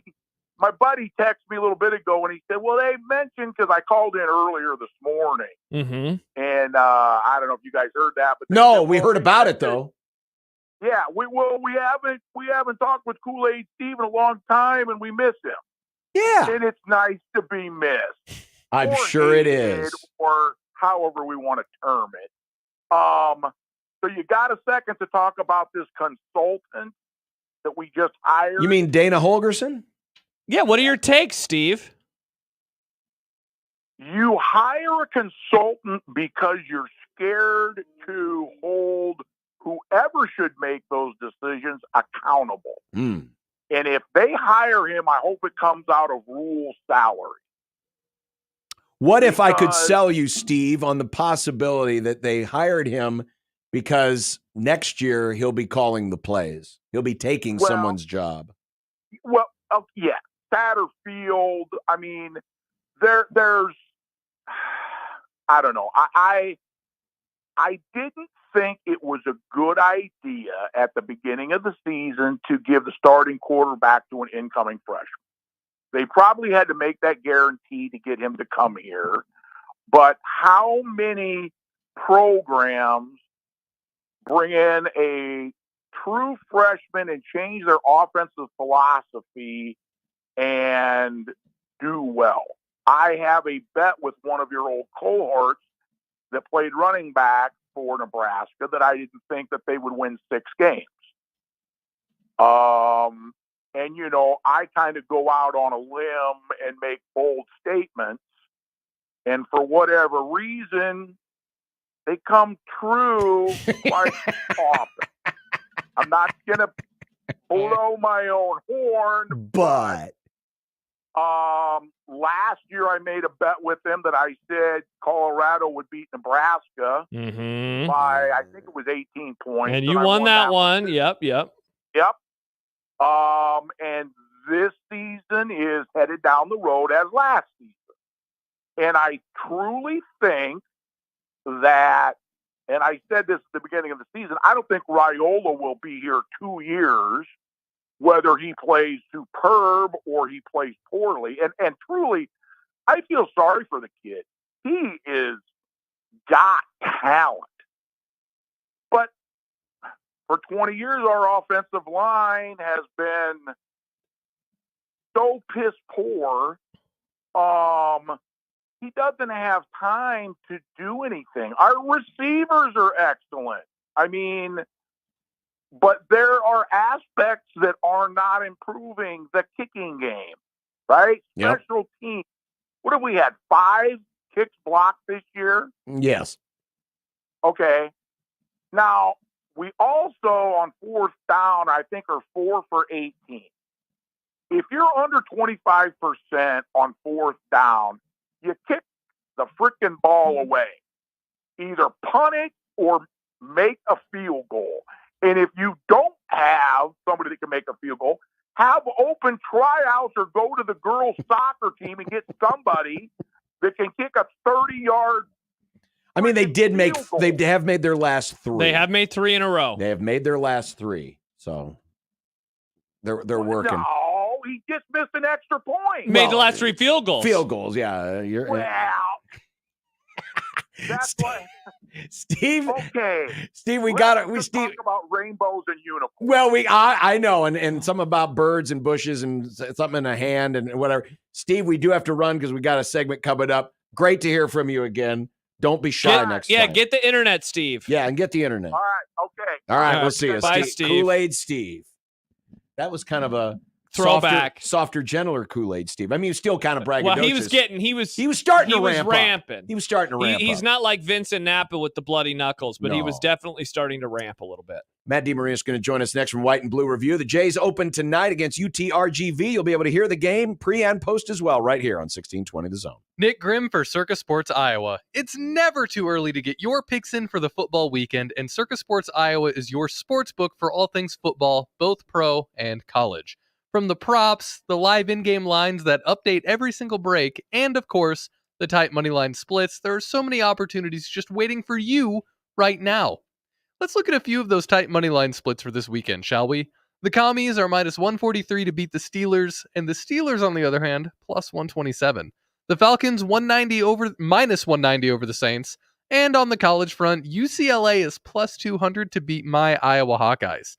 These, of course, are just a few of the games that you can play along with to enhance your weekends, and there's many, many, many more for you to pick from as well. Also, when you do win a lot, your account won't get limited either. They don't do that like some of the other guys tend to do. So what are you waiting for? Download your new sportsbook today. Download Circa Sports Iowa. If you or someone you know may have a problem with gambling, call 1-800-238-7633.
Well, 3 Sweet 16s in the last 4 years. It's been a good run. And this season, the Creighton Blue Jays hoping for more of the same, dare I say, another step forward. Tonight, they'll open the season against UTRGV. If you didn't get enough of them on All Monday consonants. night, you'll no, get wait, there's a vowel in there. You. Yeah. Yeah, one The vowel first and a letter. lot of consonants. Yeah. Is this Wheel of Fortune? Nice. Yes. Matt DeMarinis, White and Blue Review. It'll be happy to see his smiling face on a regular basis again. Though the last time I saw him, he was fretting over the World Series. Oh, not anymore. Yeah. Hey, at least I didn't have to watch the fifth inning with him. Matt, how did you react to the fifth inning? Oof. I mean, I would take the World Series turmoil at this point. I would go back to that for sure. Nice. That wasn't as painful for some reason. But yeah. I don't know. I'm like fighting a fever too, because I got a fever at like 2 a.m. last night for some reason. Oh, interesting. Well, that's not good. And you Not got at my best. Hey, at least you have the Texans. I mean, I guess they lost to the Jets too. So That's what I'm saying. You're not. There's nothing to cheer me up at the moment. Ducks. Bud. You got the Ducks. Yep. Oregon #1. There we go. There you go. Well, let's talk Jays. How much better do you think Ryan Kalkbrenner can be this year?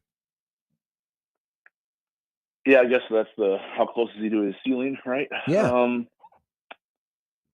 I mean, I think he can be. I don't know about substantially, but I think he can be better enough to be noticeable in terms of maybe getting into that, first team All-American type of range, that National Player of the Year type of range, just because, if you just look at this team on paper, I think he'll have to be a featured part of the offense more than he was in past years. And when you look at how efficient he's been in that role, it's kind of intriguing to wonder, if the volume increases, how does the efficiency correlate? So I think he's poised for a pretty big year. I don't know quite right now what that looks like in terms of titles, but I expect him to have his best season for sure. Yeah, where do you think that improvement could really come for him this year? Like, what would that look like for him as an individual player?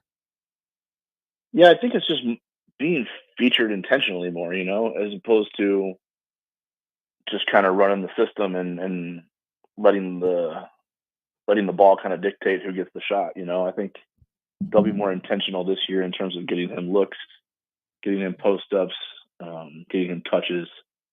So he has a big responsibility this year because I think his offense is going to have to be more prominent than it was. Like, just maybe closer to that 20 points a game range or maybe eclipsing it. I think if they're going to have a successful season, he's kind of the X factor is probably not the right word, but he's just a difference maker in terms of what you see on a nightly basis, stack it across the board. You probably aren't going to face many teams who have a Ryan Kalkbrenner, so Creighton's going to have to figure out a way to utilize that advantage as much as possible.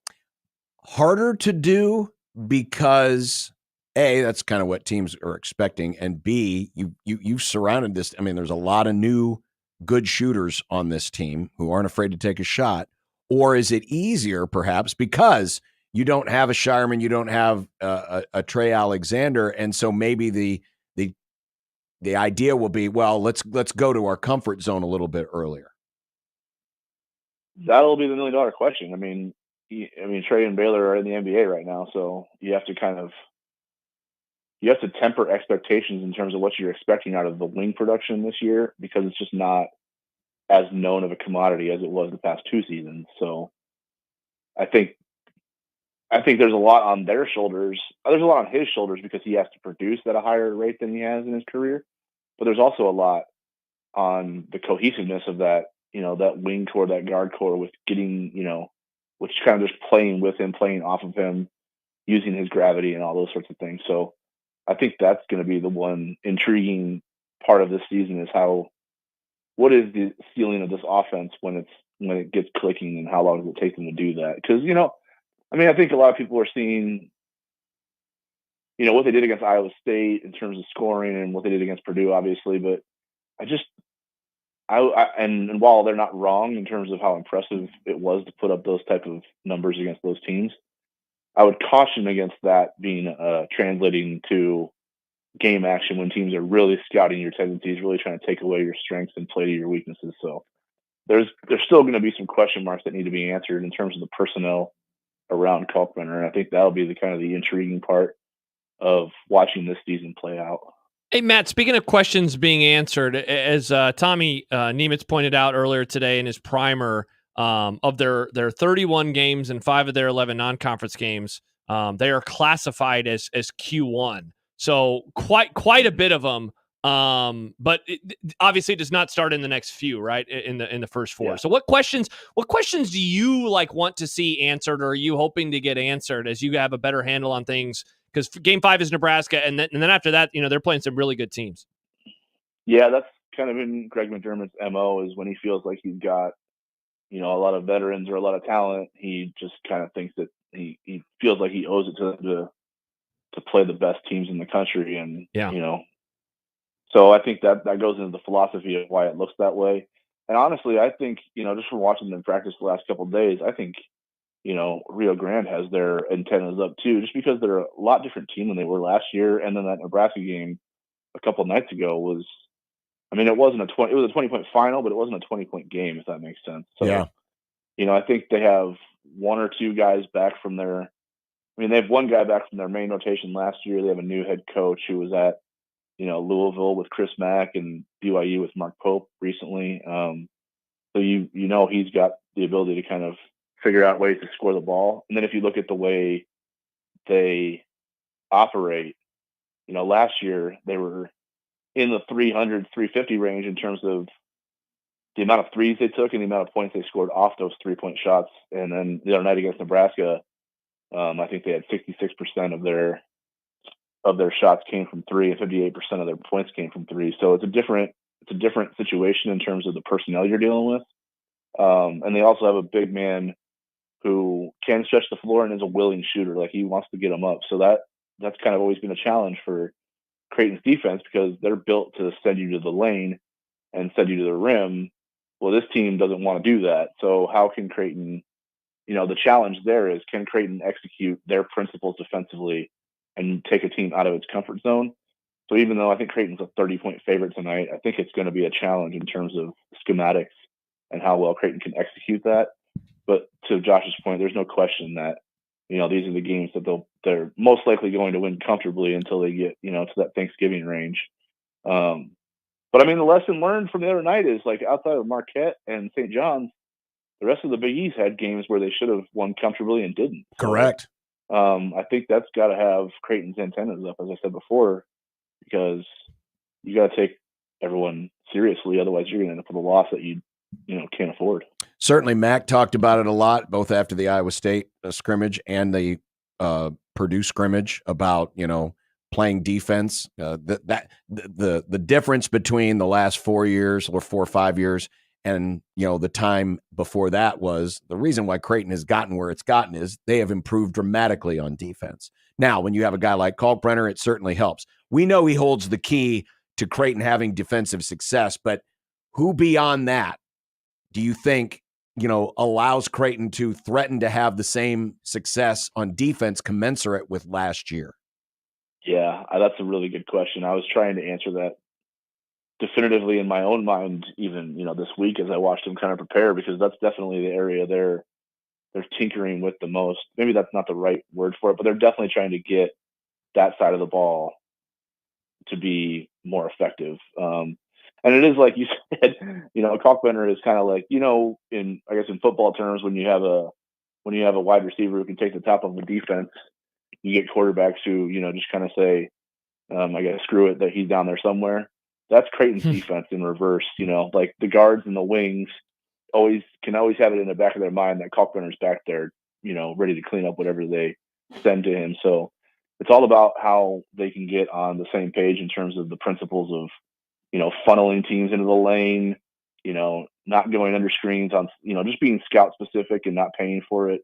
It's a challenge. Like, there's a lot of new guys, and I think when you look at like a Jemiah Neal, he's a guy that I think they're trying to groom for that role of being a really potent wing defender, just because of his athleticism and his quickness and his length. I think they're trying to give him the opportunities to be that guy that can shut a guard's water off when they're going off, and that's something that they struggle with in the close scrimmage because Kai Gilbert had 35 for Iowa State, and then Braden Smith for Purdue had 31. So you're not going to win very many games unless you're absurdly good offensively if you're giving up 30 balls to the team's best guards. So that's that'll probably be the thing I'm most curious about in terms of how they play going forward in the near term. How good can they be defensively? That'll be a question. Hey, Matt, I know you hate when I ask you this question, but I'm going to do it anyway, even though it is November 6th.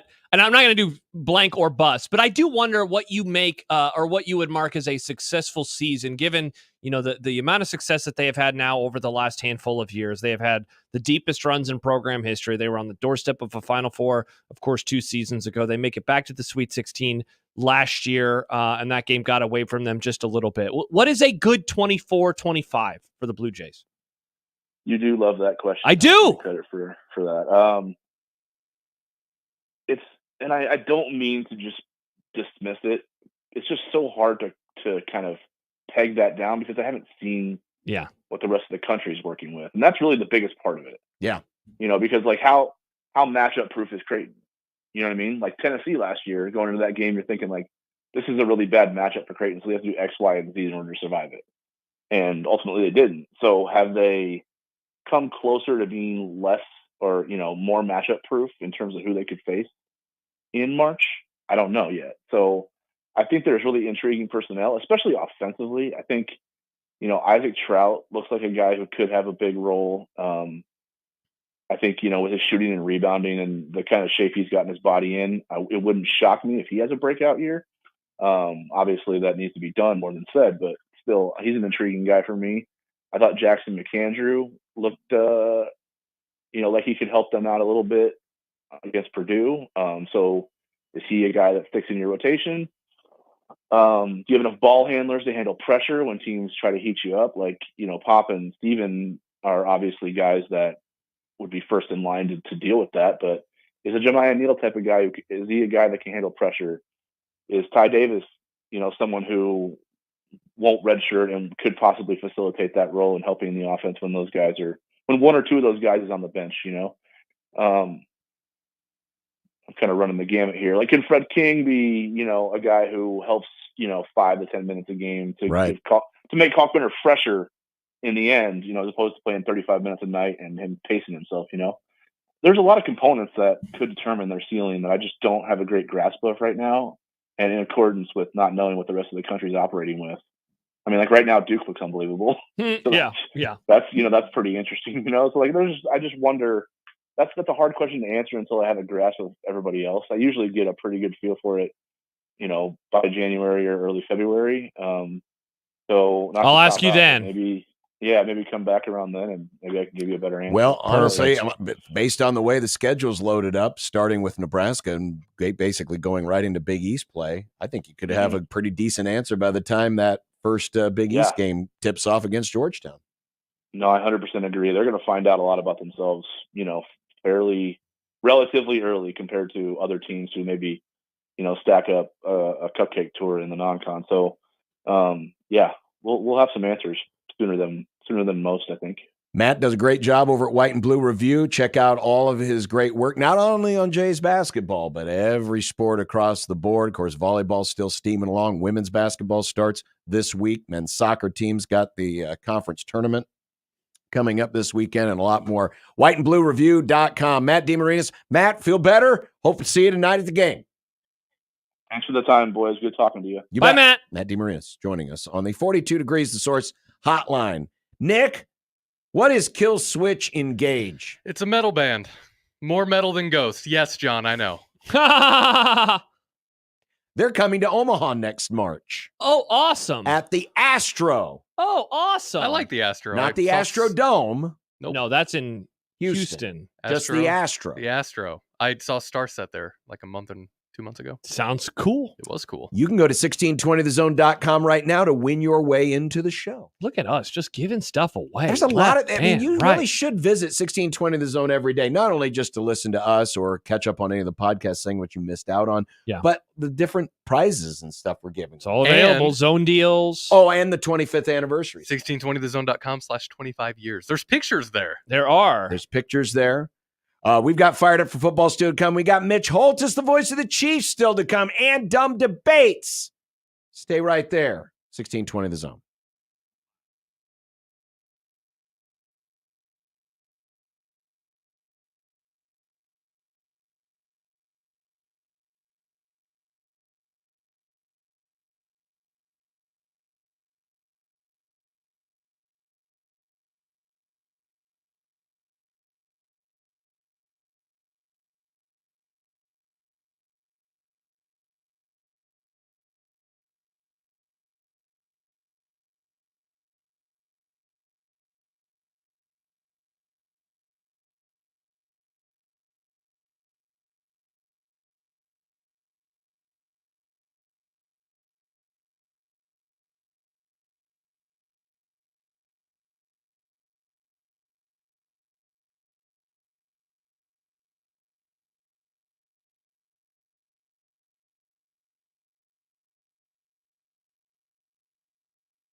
Sorry, I was going through photos. Nick Yeah, I know. wants I'm more trying to photos. find. Well, he doesn't want. I volunteered them, and now it's Well, like you're stressed. I'm not.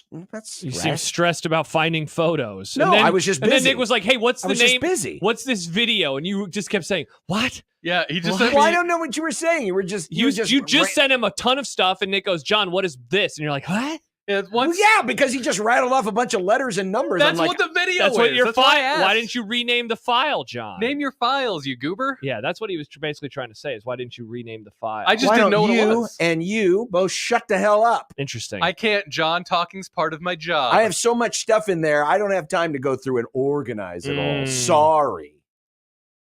You know You want what? to come organize my closet for me?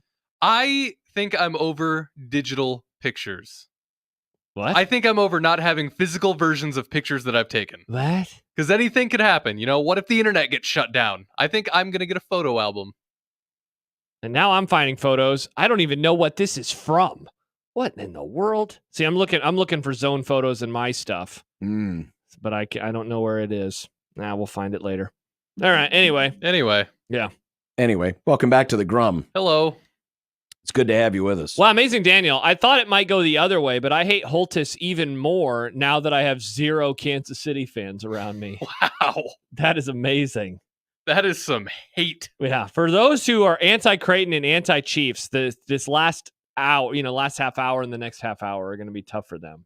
They really, man, the Chiefs have become, and now we don't have time to get too into this because we're about to talk to President C, but that franchise and the stranglehold that they have on the mind of fans in the NFL. Would you say it's rent-free? Oh, derangement, some would say. I'm starting to wonder if maybe they are really America's team. People have been making that argument now for the last couple of years. Their games draw many millions of viewers. I saw some tweets yesterday. Apparently, the Monday night game had many millions of viewers. Even the Swifties, so they're accessible and they're many people's first NFL team now. People love rooting for them, and they love rooting against them. Were the Patriots like this? No. Is this not like this?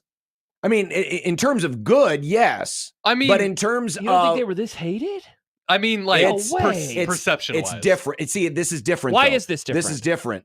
Well, adding the Taylor Swift thing to it because you've brought a whole bunch of new people into the game. Yeah, but that's like a year old. Even before that, they had entered into "we can't stand you" territory. Not as aggressive as the Patriots.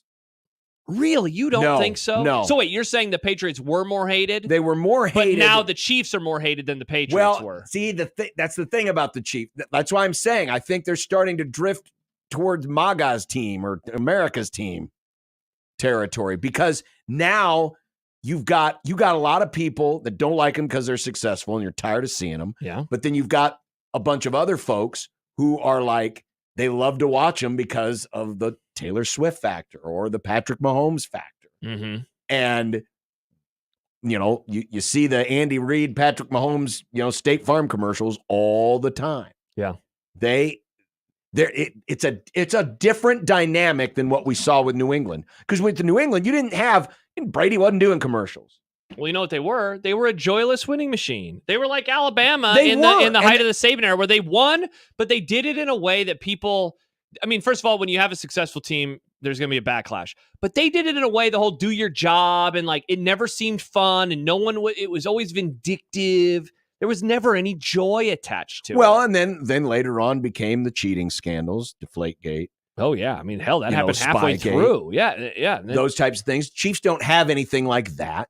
Also, so it's a very different vibe around the Chiefs than it was around the Patriots or than it was around the 49ers when they were going through their thing. Amazing, Daniel. The Cowboys, they already had a bunch of stuff hung over from, their previous generation. Yeah, many generations. Amazing Daniel also brings up a point that Andy Reid is likable. And Andy Reid is likable. It's hard to hate Andy Reid. Now, I'm sure there's Bronco and Raiders and Chargers fans screaming at me right now. It is not. I hear criticism about Andy Reid. What do you mean? And it's almost uncomfortable to bring up, but people will talk about how bad of a dad he is. because he's invested so much into work. Sure, but he's had. Sure, things have happened with his children. Man, I have not. You haven't heard that? Oh, I've seen that. No, quite a bit. No, quite. A bit. I haven't. Now it's honestly, different though. That's a lot different. Like it's uncomfortable to talk about. I don't even want to talk about the people who talk about it. Whereas like Belichick hate, it was pretty easy, right? It's like the guy's a cheater. So but there is an undercurrent of that. I've never got that vibe. Yeah, I've never got that vibe. Yeah, it is. It's a very unique dynamic, and I mean the networks, they want those games. Mm-hmm. They want those games. So this is. And I got a text from Severe. The countless videos of bad calls. Don't forget about the because there's that thing too. And the Patriots had the same thing every time you win. Yeah, every winning franchise, the fans that hate them think they're getting the calls. Oh yeah, but it does seem like the Chiefs might be on the more extreme end of these things from time to time. Oh yeah, I think the worst thing that ever happened with the Patriots was, the Tom Brady rule. Yeah, and that was in the first time. And that was ironically enough against the Chiefs. Mm-hmm. By the way, Amazing Daniel points out that Brady did do a lot of commercials. Under Armour, Uggs, the weird murder mattress thing. I don't remember that at all. But see, that's the thing. I don't remember. I don't remember seeing a lot of those. And Mahomes is just a different level because now you've got people. You've got people like the quarterback down the road who are playing like him. Oh yeah, or are being used to compare to him. Brady was more traditional. Correct. As a quarterback. He didn't do things that were really unique other than he won a lot and won more Super Bowls than anyone else. But now you've got a guy like Mahomes who people want to emulate, like a Steph Curry. Yeah. Steph Curry encouraged a lot of people, go out and shoot, man, shoot. Yeah, because he played with flair. Even though, Patrick Mahomes did not invent, the creative sidearm passing and the weird stuff. I mean, Matthew Stafford had been doing that long before that, and Brett Favre was doing it before that. But he made it cool. Yes, he did. He made it cool. Yeah. Even though Stafford's better at it. Nice. All right. Well, more on the Chiefs coming up. This is a fun discussion. It is. Because it's different than any other dynasty we've ever seen. Yeah. And it's happening now with social media and just the way that we absorb and talk about sports, talk about things, and learn about things. Yeah. Joining us on the 42 Degrees of the Source hotline, it's President C, Marty Cordero of your Union Omaha, after a win last week, but a lot of other things going on. President C, how are you doing today? I'm fuming. Seriously, you're going to mention all those plays, but you're not going to mention from a Rams fan to a Saints fan the targeting or pass interference that stopped the Saints from going to the Super Bowl. Really, you're not going to mention that? Well, that wasn't a segment about bad calls, though. Yeah, it had nothing to do with the Chiefs, and I thought that was if your coach would have been smarter on the play before. You're not wrong. I've gone around and around with Severe on this for years. Mm-hmm. You're not wrong. I'm with you. I admit it. We got one. And then the face mask 2 weeks ago, that's two. Those are the only two times we've ever been kissed by the official. The only two times. Okay, there you go. There we go. Well, it's all good. Guys, I'm fine, man. You guys okay today? Yeah, doing fine. Getting ready for Creighton basketball tonight. And you guys are getting ready to move on in the USL League One playoffs. But we did want to mention, of course, Michak Jerome, who was injured in that terrible house explosion a couple of weeks ago. Heavy hearts. You guys played through it last week, but you're still trying to help out those people who were victimized, including Michak and his family, because a lot of injuries occurred in that. How can folks help? Yeah, the best is you go to our social, whether it's Union Omaha on Twitter or Facebook, and the link for not only the Jerome family, but also the family that was also impacted on the other side of the duplex from the explosion. I think it's important to support both groups. But Michak and his wife are both, they continue to improve. They both remain in the hospital. And then one of Mishak's cousins as well is also in the hospital. So, yeah, our focus has been on just making sure he has continued care, as well as, they have two children that are in school locally, and their family is now obviously engaged and taking care of them. But appreciate you bringing that up. Appreciate you asking, and be a long road for recovery, but we're optimistic that they will recover at some point in time in the future. But teams from all over the country, Sporting KC and other USL clubs and other clubs that Bishak has played for over the years. He won MLS Cup with Sporting a decade or so ago, and so many supporters from around the country as well as local. We really appreciate the support, but most importantly, the first responders, Bellevue Fire, Bellevue Police, Sarpy County, City Papillion Fire. I mean, there's been so many that helped that night, and then just locally, Catholic Charities. I could go on and on and on. There's so many good groups, and the medical facilities in which they're both in right now. We would prefer not to say where they are located, but just a special thank you from our organization to all those that have helped and continue to help. Yeah, and Marty, tell us about tickets getting donated as well, and how people could help out with that so kids can go. Yeah. This Saturday, 4 p.m., we get to play Greenville. I would say it's our longest running rivalry. Well, it's our 5th season, so I don't know how long it's been running, but Greenville was the club we were supposed to play in year 1 in 2020 for the championship, and then that game was canceled due to COVID and players having COVID on teams. So we didn't get to play that championship. And then in year 2, we actually did play on the pitch here at Werner, and we won our first title. And it's been this back and forth cat and mouse. There's actually a belt that the Omaha Parliament and then Greenville supporters have come up with. And so there's this belt that passes back and forth as a trophy. So this Saturday, 4 p.m., Werner Park. And that's right, Josh. Fans can also get the information on our Facebook and on our Twitter, but there's an opportunity for fans to buy tickets. And if they have a specific charity or young soccer group, soccer kids that they would like the tickets donated to, we can take care of that specifically. And if not, there are different charitable groups. Like last week, we welcomed youth from North Star here, for the match, and we'll be glad to help take care of that and introduce professional soccer at a very, very high level to new folks in the community. Yeah, and that home semifinal again, it is Saturday, mid-afternoon, so we should be. I haven't looked ahead to the weather, but I think it's going to be okay. And no excuse not to get out and support Union Omaha. You can find out more, get tickets, unionomaha.com. Should also extend congratulations. Saw today that Werner Park's going to remain the home of state baseball through 2028. Yeah, we're excited about that. Great partnership with the state, and has been since 2012.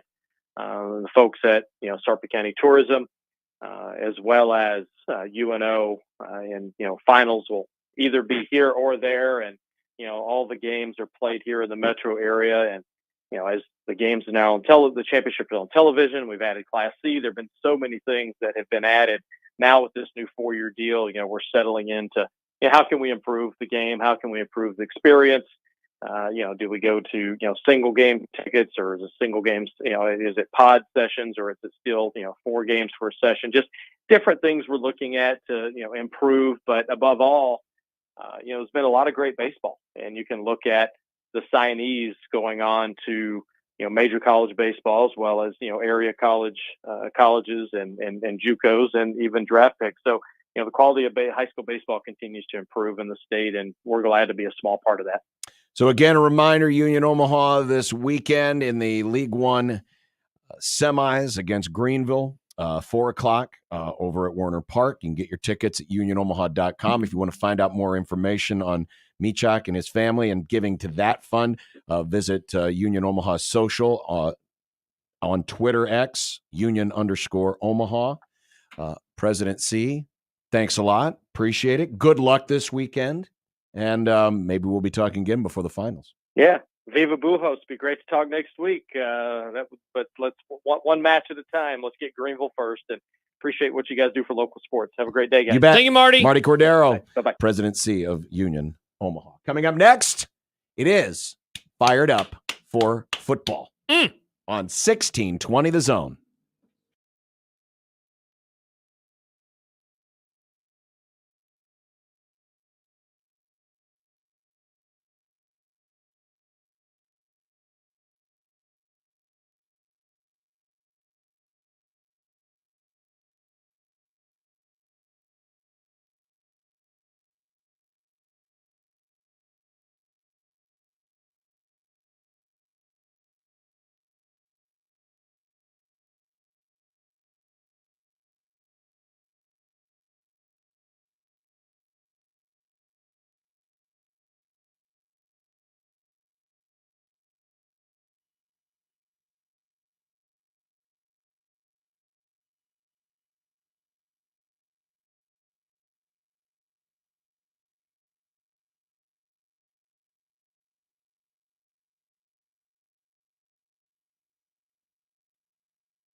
2024. A year that promises great change and great conflict. The accusations are already streaking across the rhetorical skies. The citizens are restless. It is a time of civil war. In college football, a new 12-team playoff marks a new chapter. An entire league has crumbled, and in its wake comes 4 mega conferences seeking to restore order to their championship games. How will ties be broken? Draw cards, a vote, a coin flip, an arm wrestling match?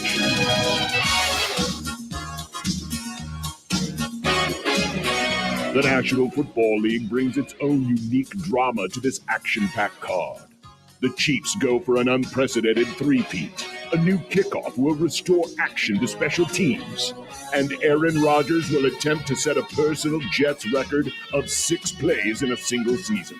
Friends of the program, lend us your ears as Unsportsmanlike Conduct and Warhorse Sportsbook proudly present Fired Up for Football 2024. Wow, look at that. I'm going to have to adjust the graphic because the numbers are getting bigger and bigger all the time. It's week 11 in college football. It's week now 10 in the NFL. We're into the double digits, friends. That's such a bummer. But you know what it means. No, stop saying college baseball's closer. Nobody cares. I care. John doesn't even care. Alex Sindelar cares. Alex barely cares. I do care. I care. Ryan McGee cares. Ryan McGee cares. He'll join us on the Grum tomorrow. If I asked Ryan, hey, are you excited for Stitchhead college cares. baseball? Well, that's his job. Ryan has other things to do. John has other things to do. Once again, what is it about the football folks? They get triggered when other sports come along. It's an inconvenience. I just don't want to think about February sports. It's okay for college baseball in to November. exist. It definitely is allowed to exist. I don't want it to It's the best thing about February next year. No, there's a Super Bowl. The days are getting longer. The Chiefs are going to be in it again. It already sucks. That's true. All right. You always forget about it, John. You forgot about Wednesday. You watched it last night, so you can't even give me any grief. Yeah, Northern Illinois at Western Michigan. It's Creighton and UTRGV, if I can say it right. Ohio at Kent State on ESPN2 and ESPNU football, baby. That you didn't watch it yesterday, so you can't give me grief. That's you true. Ignored it. I'll watch some of it tonight. It'll be on the other TV. Thursday, Appy State and Coastal Carolina, Florida Atlantic and East Carolina. Friday is interesting, especially with Iowa and UCLA. Yes. A team Nebraska just lost to versus a team that they will still play. I was thinking the same thing. And Friday night at 8. You know the dread around here will be high if Iowa goes into the Rose Bowl and whoops that ass. Mm-hmm. It would be very, very high. Mm-hmm. Very, very high. Cal Wake Forest. Still weird that that's a conference game. Yes, it is. Still weird. All right, the early Saturday games. College slate, Florida and Texas on ABC. Have they ever played? I don't remember. The last time, oh, wow. They have played, John, 3 times. Would you like to guess the last time it happened? 1957. 1940. There you go. In Gainesville. Wow. It was won by Texas. Miami's at Georgia Tech. They keep playing with their food, man. This is another one of those games. Keep playing with their food. 3rd week in a row for Big Noon having Ohio State, but Purdue. Gross. Seriously. This is disgusting. Purdue. That's nasty. That's nasty. NBC has an 11 a.m. game this week. Oh, because they have Notre Dame at night this week. So Minnesota and the Rutgers gets network television. Oh, it's Saturday morn. They have At an alternate? 2:30, we got Michigan at Indiana. Ooh. Michigan lives now on CBS, apparently. Yeah, making prep easy for all these announcers. That's very It certainly is. Very kind. FS1's got Iowa State at Kansas. The featured matchup in the early window is the 2:30 kick on ABC between Georgia and Ole Miss. Man, I would love to buy into Ole Miss, but they always let us down in games like this, so I'll probably go with Georgia. What's the name? There's a name for Iowa State and Kansas, right? No, you're thinking of Iowa State and Kansas State. It's called Farmageddon. That's right. And that's the last week of the season. That's the last week of the season. And then it's the first week of next season. Bingo. The 3 o'clock game on Fox. Big 12 championship elimination game. Yes. Number 21 Colorado versus newcomer Georgia Tech. I say newcomer is like we weren't. No, Texas Tech. Texas Tech. Georgia Wait, who's Tech. the newcomer? Well, Texas Tech. They're new into the race. Oh, okay. They inserted themselves into the race last week with the win over Iowa State. Honestly, best thing that could have happened to Colorado is that Texas Tech beat Iowa State. Now they're going to have their full attention. And the SEC Network. They keep having good games, man, every week. At 3:15, South Carolina at Diego Pavia and Vanderbilt. Fascinating. Never thought Vanderbilt's name would ever show up on Fired Up for Football, but here they are. Here we are. I know, man. And they've showed up multiple times. There's no Huskers to ruin our weekend. Gosh, that is such good news. Yes. That is such good news. Let's get to the rest of Saturday. In the evening, Maryland is at Oregon on Big Ten Network. All Mississippi State's at Tennessee on ESPN. Of course, the feature matchup is on ABC. Number 11, Alabama at number 14, LSU. Gumble. This looks great on paper. Dude. But it's not. Florida State's at number 10, Notre Dame on NBC. Notre Dame is a 25.5 point favorite. Dude, that is incredible. Look who's back. And Back look who gets again. a pretty interesting matchup, all things considered, on the Peacock. Washington at number 6, Penn State. Washington coming off a big win against USC. Oh, yeah. Penn State. Coming off a tough loss. Yeah, answering a lot of questions this week about not being able to win the big games. Cross-country flight. Fascinating. On Fox, Nevada's at Boise State. On ACC Network, Virginia's at Pitt. Late night. There actually is late night football Thank this time. God. The Holy War. Number 9, BYU is at Utah. What is the spread on this one? I have no idea. And we'll throw the CW a bone at 9:30. Utah State's at number 20, Washington State. These are all AP rankings. Guess the line. Why'd you do AP? Why didn't you do the CFP? Because I did this before yesterday. So Okay. I'm just asking. So I don't care. I could do it. I could help you out. Guess the line. BYU at I don't Utah. trust you. I would ask Severe to do it before I ask you. Wow. Guess the line 17. BYU is -3.5. Okay. I have no idea. Why are you triggered? That was a fun bid. I wasn't triggered. I just have no idea. Okay. Wow. I don't think about Utah football anymore. Okay. They're no longer any Just good. asking you to guess the line. Shut up! Why are you so upset? What is going on? Because you're a moron. That's why. What is happening right now? What is happening right now? Because you're a moron. Why are you being so mean to Josh? Because I can. Okay. Josh, I'm You sorry. were mean first by saying, why'd you answer like that? I don't know. I don't know. I don't know what's happening. Are you okay? I'm good. John No, is he's not. yelling right now for no reason. You're just like my wife. You're yelling. I wasn't yelling. That's not yelling. Put on your glasses. Josh maybe needs glasses for his ears. Hearing aids? Hearing aids. Bengals Ravens tomorrow. That is a football game that is happening tomorrow. That's right. Sunday. Gross. Man. Hey, we know what they did to deserve this. We know what they did. I know. Now, here's where things are different. Noon on Fox. Here in Omaha, Vikings and Jaguars. Gross. The Bears are also playing. But notice I just said Omaha. Noon. Wow, the Chiefs kicking off at noon. Is Mitch Holthus going to know how to get up and be at the stadium on time? We can ask him in a few minutes. When do the Chiefs ever play a home game at noon anymore? It is not, and it doesn't happen in a game versus a rival like the Broncos. Like, this is kind of an interesting football game with how the Broncos have played this year. Now, here's the oddball one. The Lincoln Fox is not getting a noon game. They're getting a 3:05 game. The Titans and the Chargers. I, for the life of me, can't figure out why. So you think is it a little bit of Bill Callahan love? Oh, Josh found a monkey paw and he wished to see his Chargers. Perhaps. Oh, so okay. So this game, Tennessee versus the Chargers, is also available in Kansas City. And so is it like keep an eye on the Chargers for a divisional type stuff? It's also It's also on in like basically the entire state of Colorado. Don't know. And most of Wyoming. This is ridiculous. But But it did remind me there must be some folks who are big fans of Bill Callahan. So going back into the 25-year anniversary archives. Mm-hmm.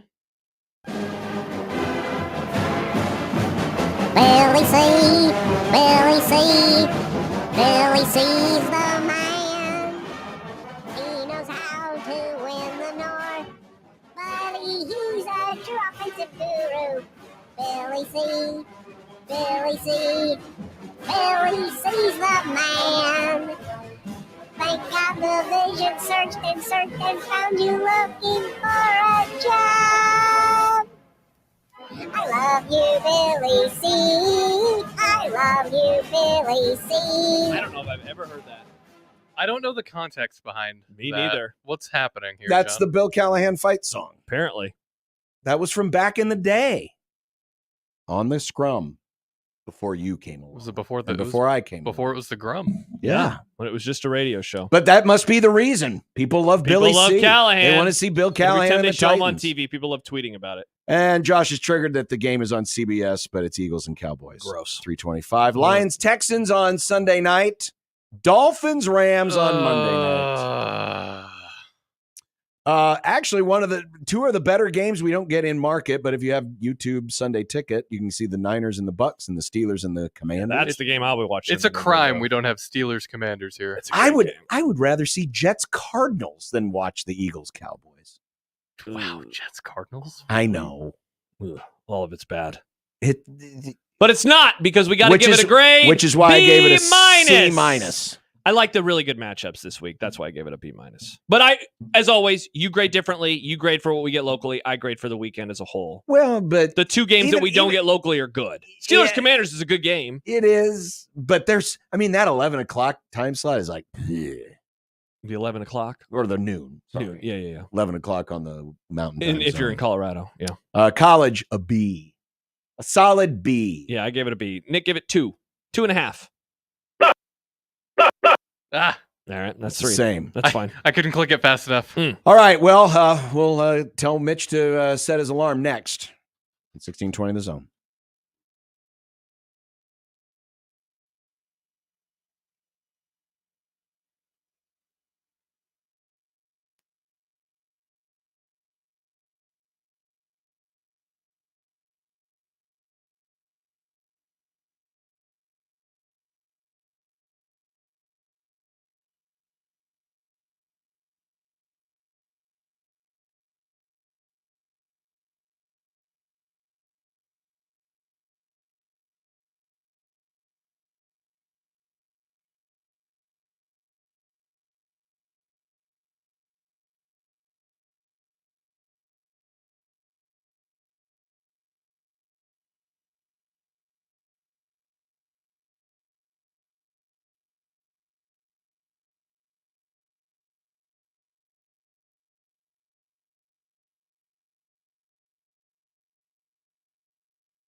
You ready? The most exciting announcer in professional football. Picked off at the goal line. 20, 15, 10, 5. Jalen Watson. Welcome to the Red. Nobody can paint a picture with words quite like he can. They might just be gargling in the nectar by that game. I think the rectal buzz that you get from the seat, maybe, The man. Touchdown! Kansas City! The myth. You can doubt the Chiefs. You can dislike the Chiefs. You can disrespect the Chiefs. You're going to have to deal with the Chiefs. The legend of the Hy-Vee salad bar. you want to chuckle just right now in the parking lot of the St. Joe Hy-Vee. Mitch Holthus. A 3-yard touchdown pass in overtime. Kansas City wins the game. 25-22. She was another nail biter, but by God, if the team knows how to win nail biters these days, it is the Kansas City Chiefs as they survive in overtime against the Bucs in the rain. Mm-hmm. Mitch Holthus, the voice of the Chiefs, brought to you by Hy-Vee, official grocery partner of the Kansas City Chiefs. Mitch, the only thing I was really sad about was, and for some reason I remember this game vividly because it was a Saturday game, I'm pretty sure. The Chiefs and the Bucs played in a deluge in the old Tampa Stadium where the water is like water falling down What the year was that, steps. do you think? Like 79? Something like that? Does that sound right, Mitch? This is going way back, but you got me on that one. I was back to biting my nails, which I don't have any nails left. I'm working on my toenails now, which is a little harder to do. Yeah. there's a lot of famous Hey, NFL films Mitch, footage if of you it. search Chiefs Bucks rain game and shirt of 1979, there is a website. The National Weather Service has a story about this game. 1979 monsoon game, nuts. Bucks versus Chiefs. It was nuts. Wow. Now you've piqued my interest. So I guess when I'm off air with you guys, I'll have to look that one up and check it out. There was one similar to that in 1998 here with the Seattle Seahawks. In fact, it was tragic because there was flooding all over the city and people actually drowned. But this, if you remember that Seahawk game in 98, same deal. Water was just cascading. There was actually like 2 foot of water in the Chiefs locker room. I do remember that game. Yeah, that was rough. But I'm going to go back and watch the 79 game against the creamsicle jerseys. The creamsicles. Hey, how surprised were you, Mitch, that the Bucks didn't go for 2 at the end of regulation? Stunned, actually. Yeah. Because, one, they had an excellent drive to get down there. I mean, Mayfield did not turn it over. If he doesn't turn it over, he is super dangerous because he's ripping and roaring, and then he'll get, throw you one. But he didn't. And that was an awesome drive to get down there. So then I thought, well, they got the momentum. I fully thought they would go for it. So when they kicked the PAT, I was surprised, and I think most everyone was. Andrew Reid tried to warn everybody. He said that DeAndre Hopkins would have a bigger role this week. Yeah. Oh, he did. 8 catches, 9 targets, 86 yards, 2 touchdowns. I mean, he's a veteran. So, some of this stuff it's not rocket science to him, but still to get folded into this offense this quickly and have this kind of an impact is it's bad news for a lot of teams right now, I'm thinking. Well, boys, that 35-yarder he caught had about a 2.63% chance of working. Mm-hmm. I mean, honestly, I'm thinking how many guys could make that catch in this league, considering the route. And then there's 3 dudes, like I said on the air, he caught in the middle of a circus, a 3-ring circus of Buccaneers. I thought, this is going to be picked. But then his route running, his ability in the 2-minute offense to just assimilate in 2 weeks in a row. And then it's kind of proven my assertion right of last week, where it's no coincidence that in the 2 weeks that DeAndre Hopkins has been wearing red and on the field, that Travis Kelce has 28 targets, 24 catches, and 192 yards. It's just opened things up for Kelce too. So the thing that you are saying, and I agree with you guys, is that it's trouble for everybody else, but he has an effect on the game, DeAndre Hopkins, when he's not touching the ball. And that is really, really bad news for Chiefs opponents. Mitch, looking ahead to Sunday, Obviously, the Broncos, they finally clipped the Chiefs last season for the first time in close to a decade. Year 2 now under Sean Payton. Like the way that I see them right now is that like when they are in their weight class, they're really good, and sometimes they're winning games comfortably. When they're above their weight class, it's a little bit tougher on them. What have you seen from the Broncos in year 2 under Payton? Honestly, I'm impressed, and I think that that's a good analogy. But the 26-7 win over Tampa Bay gets your attention. This defense for Denver was good last year. They're better this year, and there's times they can be dominant. The entire MO for Denver is to get you behind the chains using the football cliche vernacular, whether by sacks, tackle for a loss. Here's one of your stats of the afternoon. They're third in the league is Denver in opponent penalties, meaning they'll get you in the mud or they'll force you into a hold, and now you're behind the chains, and then they really got you. They're second in the league in sacks. 5 of their 9 games, they've held their opponents to 14 points or under. I don't care who they're playing. It's the NFL that gets your attention. And then I'm seeing the offense improve almost by the week. I see Bo Nix improve by the week. This is a definitely feisty opponent, especially when the Chiefs have a short week. Mitch Holtis, voice of the Chiefs, joining us here on the 42 Degrees The Source hotline. 3 weeks in a row now for George Karlaftis to have some disruptive plays. He had a sack. He had another TFL, a batted pass, a lot of pressures. What has been the difference in unlocking him the last couple of games versus a slow start this year? I think it's his endurance. He worked so hard in the offseason, especially with Tom Bahali, and it wasn't just on moves and hand placement. I think I even brought this up during one of the training camp reports when I featured George. But he has really worked. Remember, he's the water polo guy, so he's got lung capacity anyway. But he had decided in this offseason to make himself be more of a player endurance. So I think he wears people down. I can see it throughout the game. He's effective early, but in the fourth quarter, he is just better. He's running that last lap better than anybody else, and he just makes so many plays that are impactful. The 4 sacks, all right, he's had a sack in each of the last 3 games, but 19 quarterback hits. He's a master at knocking down passes. 2 weeks ago against the Raiders, they're going to score. They're going to go up 14-3 or 7, whatever, and he knocks down a pass that would have been like a slip screen for a touchdown. He's just making tons of plays, Karlaftis, that and always not necessarily like, oh, it's a sack, strip, fumble recovery. He's doing way more for this team and playing at a close to a Pro Bowl level. How do you think he and the rest of the defense want to defend Bo Nix?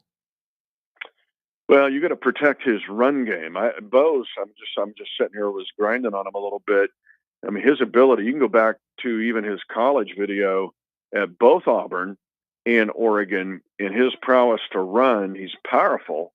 When you look at, how big he is at 6'2", 214, but he has 58 runs this year with 4 touchdowns. I mean, he's accounted now. He's got 8 touchdown passes, 4 running, and then he had the Philly special touchdown last week against Baltimore. That's 13 touchdowns. So he's tied now with rookies, quarterbacks, Jaden Daniels, and you're tied accounting for the 13 TDs. So what do I see in him? I see him as a dangerous runner that the Chiefs defense has to, almost like you're playing a Lamar Jackson or Josh Allen, where it's not just scrambles. It'll be some really interesting stuff that they do by quarterback run design. Mitch, do you have your alarm clock set? A noon kickoff at Arrowhead? What is this? Noon at Arrow? What? When's the last time that happened? I don't remember. When I was in 7th grade, I think. This is taking me back to my youth. Yeah. When every Chiefs game was at noon. Yes. Yeah, get out the sausage and bacon. I mean, it's, heck yeah. But I will tell you this. I think, I'm concerned about this game. And the fact that that was a hard game the other night. And the recovery time, even hours, means a lot in the National Football League. Mm-hmm. So to play a game where you're playing Monday night into overtime, that helps to be home and then home again. But to do that and play a noon game sometimes can reach up and bite you. The other little concern I've got is Kansas is playing Iowa State on that field at 2:30 the day before. Oh, that's right. Yeah. So. Oh, and what's the weather supposed to be this weekend down there? I don't know. I haven't looked that far ahead. Uh-oh. But that's a 2:30 game. Okay. So now you're looking at 6 o'clock when that thing's getting cleared. Well, these two teams, Chiefs and Broncos, going to roll out there at noon and have at it. It's a short grass. It's a Bermuda rye mix. Now that's by design. It's a very fast track. It's almost like those SEC fields that you see, but it's not a deep route, so it can kind of get dug up a bit. And I mean, the staff at Arrowhead's going to be pulling all-nighters. They literally be going all night, but you can't resod it. You're going to sit there and fix divots like you're out on a golf course. But I hope that Iowa State and Kansas don't tear it up too much for the lads that show up on Sunday. Well, your Kansas City AccuWeather forecast, last week in this same spot, we told Mitch that there was a tornado watch down in Kansas City. Yes, we did. So now the Saturday forecast, showers mainly before noon. So it sounds like the rain will be, mostly passed by kickoff time, but there's going to be some wet on the field. And then field drains very well, but still, that's not sunshine on the field all day, right? No. And then sunny on Sunday for the Chiefs, 60 degrees. So okay, that's going to be fine. Let's just hope that we're not tearing divots up there in that Saturday game. Do you still have that old plastro turf from the 70s and 80s? Just roll it in. Just roll that back out there. You still got any of that laying around? That's a good idea, but that's to do that. That's the secret passageway for Taylor Swift. Oh, is that what it is? I shouldn't have said that. Oh, I'm in trouble. Now you didn't see this, Mitch, because you were obviously on the radio call. I did chuckle a bit because I was watching the Monday Night Football broadcast, and they showed her up in the booth, and they had her supered. Taylor Swift? Yeah. I just thought it was funny. I figured it'd be like, anymore it's like showing Donald Trump. Everyone knows that. Don't need to right, you don't need to put to the super name. it. I just got a chuckle out of it. But, like, oh, who's that? The only thing they would are there's so many fake ones now. It's like Andy Reid. There's like 10 fake Andy Reids walking around. They all show up at our Chiefs Kingdom show. It's like, who are you? Who are you? But I will tell you, we were doing our pregame show. Normally we do it on the field. This is what we do for Facebook Live. Matt McMullen, senior team reporter of the Chiefs, and myself. And we're doing it because it's pouring on the field, and we're inside at the locker room club. Well, my back is to her because we're interviewing Creed, not Creed Humphrey, but Creed, the band. The band. And they're and behind, they're going, ha, ha, ha. She's walking right behind me. I'll have to send you guys this video. And so little did I know. I mean, my granddaughters would have just shut it down. You got to. So anyway, that was as close as I've gotten. I didn't even see her. Wow. You would think you'd get a little more respect. Yeah, you're in all the hype videos. The legendary voice of the Chiefs. Yeah. Kelsey, can I get invited to one of your, just I'll show up for 5 minutes and say I did it. That's all. Exactly. I'll leave. Yeah. So, no. Maybe someday. Not old Uncle Mitchie. Don't no invite respect. Uncle Mitchie. No respect at all. No Don't respect. you know I used to call Valley tournament games? Come on. Right. I did Arch Madness. Arch Absolutely. Madness. Well, have a great call. Creighton. Don't forget to set that alarm so that you're at the stadium. By the way, Mitch, I have the answer for you because I was like, you know what? They really don't Christmas, play it. Isn't it? So they played on Christmas last year, and that was a noon game. But if you want to go to a normal Sunday, normal Sunday, and a home one, because they've done a few road games here and there. Sure. You got to go all the way back to 2022 versus the Broncos in Week 17. Wow. To find the last actual noon game on a Sunday. They didn't have any normal ones last year. Wow. Yeah. And yeah, that's pretty awesome. Way to go, man. Look, the research, because everybody's kind of been looking around like, when's the last time? So there it is. Well done. Been a while. All right. Been a while. Well, Mitch, have a great call. And screw up my day because now I got to go watch the rain-soaked Tampa Bay 79 game. So. Yes, yeah. Google it, and you'll find the article from the National Weather Service. It's funny. It was incredible. It's one of those things that sticks with you as a little kid. Yeah, apparently. All right, Mitch, have a great call. Thanks. All right, John. Josh, thanks you guys. There he is. Mitch Holtz is the voice of the Chiefs, brought to you by Hy-Vee, official grocery partner of the Kansas City Chiefs. I believe that game ended up 3-0 Tampa Bay. Ooh. I already closed it. I'll find it. But yes, it was 3-0 is insane. That is wild. But it was, there were it was standing water on the field. And Bucks picked up a win with the score of 3-0 on a 19-yard field goal in the fourth quarter. Is the answer to this question, why didn't they call the game, just because they didn't cancel games back then. Well, They I mean, didn't. it is just rain, though. Yeah, it wasn't a thunderstorm. It was just like Seven like fumbles. that much standing water is what I'm saying. 7. It's not as bad. Like, I watched some of the highlights. It's definitely muddy. It doesn't look like they're like running around though. And yeah, like, no one's Like drowning. I'm imagining they're playing in a big puddle. Yeah. I mean, it's kind of. The NFL films is the best because, they slow everything down and you see all the stuff flying around. But then the water, it's the water cascading down the steps in the stadium like it's a, Niagara Falls. I do It's just remember. amazing. I do remember that Chiefs Seahawks game because that is one of the early football memories that I have. Is that I don't know why. See, that game is one of my earliest football memories. It just sticks with. Wow, I was pooping my pants. The full game is available on YouTube. That Chiefs Seahawks game. Wow, it was on Sunday Night Football. Look at that rain. When you can tell it's raining on a football game on television in 1990 when it wasn't HD. Oh my gosh. Look at the splashes. What a hilarious football game. What was the final on that one? I don't remember. 17-6. Wow, more points. Is that Warren Moon? It is Warren Moon. It's old Warren. Nice. AFC West clash back in the day. Not yes, anymore. it was. They were in the. Did you know that, Nick? That the Seahawks were in the AFC West back in the 90s. I knew there was a few teams that had swapped. They moved over when Houston came back to life. When we got the Texans in 2002. Yep. Mm-hmm. Well, coming up next, it's time for Dumb Debates. Because it's Wednesday. It is. And a reminder that we got Creighton coverage starting at 6. Tip off at 8:01. I'm holding them Not to it. a minute I'm holding later. them to it. Not a minute later. 8:01. They Not a said no minute- slide. Not a minute later. Here on 1620 The Zone.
be nice to have a boat. Throw. It would be nice to have a boat. Throw. It would be nice to have a boat. Throw. It would be nice to have a boat. Throw. It would be nice to have a boat. Throw. It would be nice to have a boat. Throw. It would be nice to have a boat. Throw. It would be nice to have a boat. Throw. When you're gone.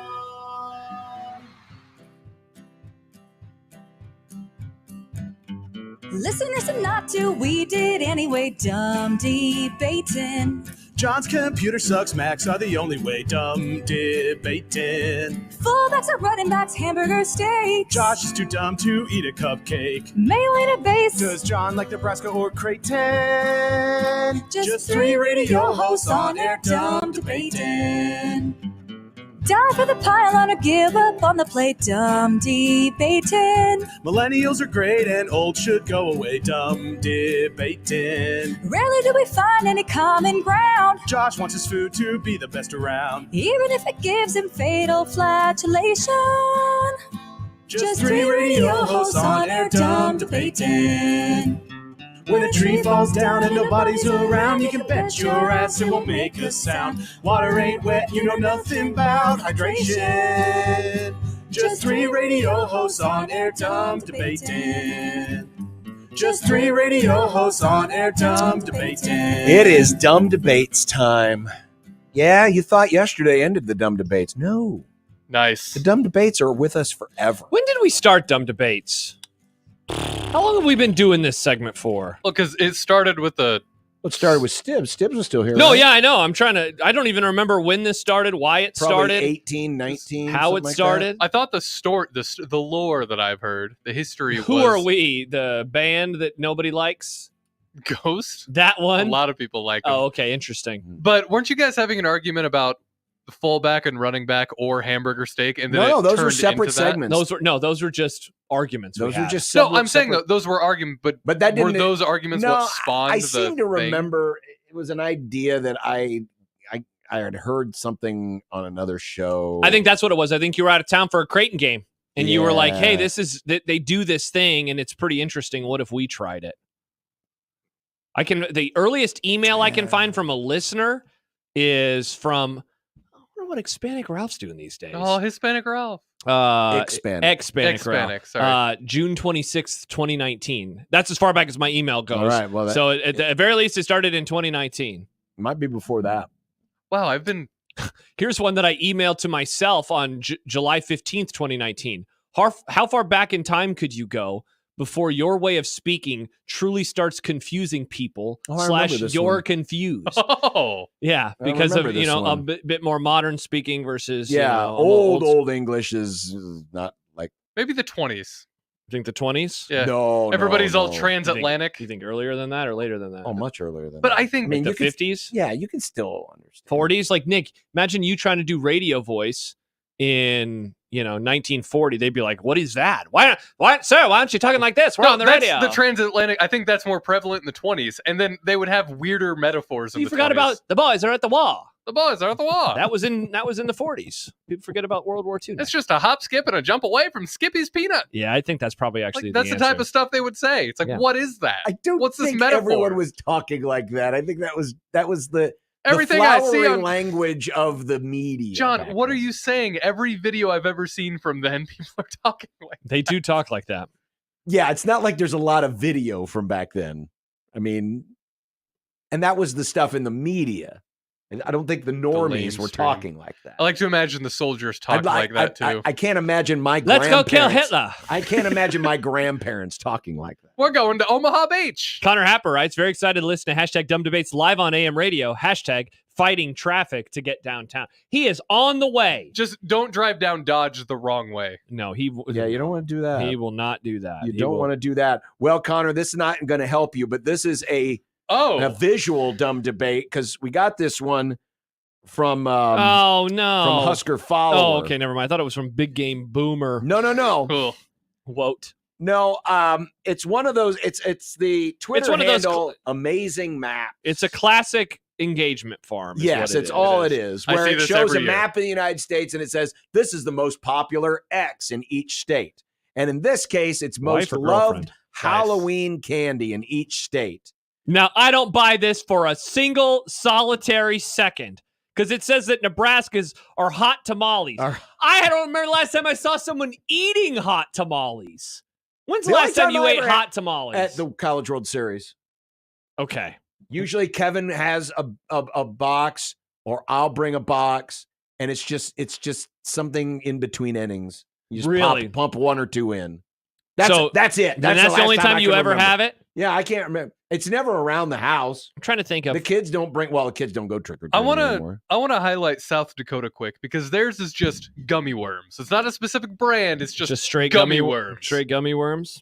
I don't remember last time I had gummy worms either. Man, that'd be a fun bit, is just looking at all these candies and figuring out when the last time I've had a lot of these recently. I've had Snickers, I've had Reese's, I've had M&Ms. Look at Kentucky. Swedish fish. That's weird. I don't know if I've ever That's had gummy. Swedish. That's basically Yeah, gummy fish. Yeah. No, I've had right? it. It's been a long time. Are Red Hots just hot tamales?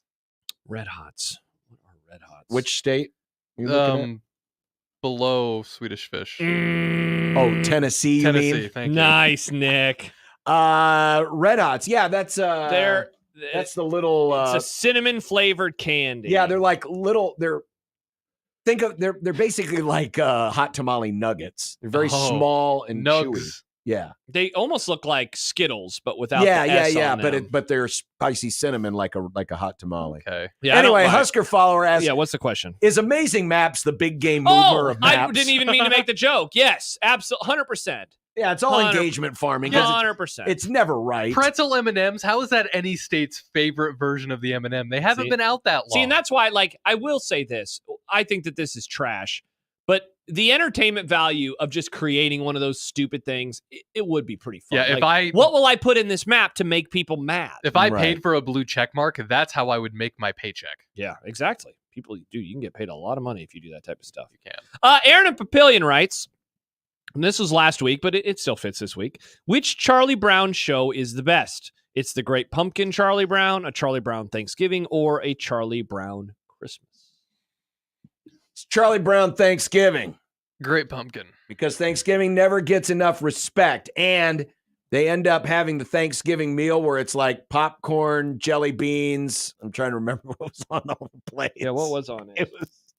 I just remember watching going, I love Thanksgiving meal, but that would actually like toast. Yeah, that's right, toast. That's right. They were making toast. Snoopy was making toast. He was shuffling the bread as if they were a deck of cards. That essentially sounds like what I would eat. I forgot about the sometimes. shuffling of the bread. So yeah, what was the name of that special? Was it? It's a Charlie Brown Thanksgiving. Yeah, that's my favorite. Wow. So we are all different then, because for me it's Charlie Brown Christmas, but that's the one I've seen the most. It's very, for those who grow up, I know you hate the Lord, but growing up religious and going to church, it talks about. I hate the Lord. Talks about God in that one, and it always meant a whole lot to me and my family. I'm a man of the Lord. I'm a bishop. I had Veggie Tales for that. I didn't have to watch Charlie Brown Christmas. You can watch both. Nick. Veggie Tales. I like Veggie Tales a lot. I thought you just said you were of the Lord. You can't rip on Veggie Tales.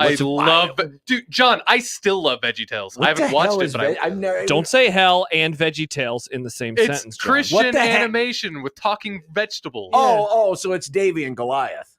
There was one. There Yeah, was a David and Goliath episode. David was an asparagus, wasn't he? Yeah.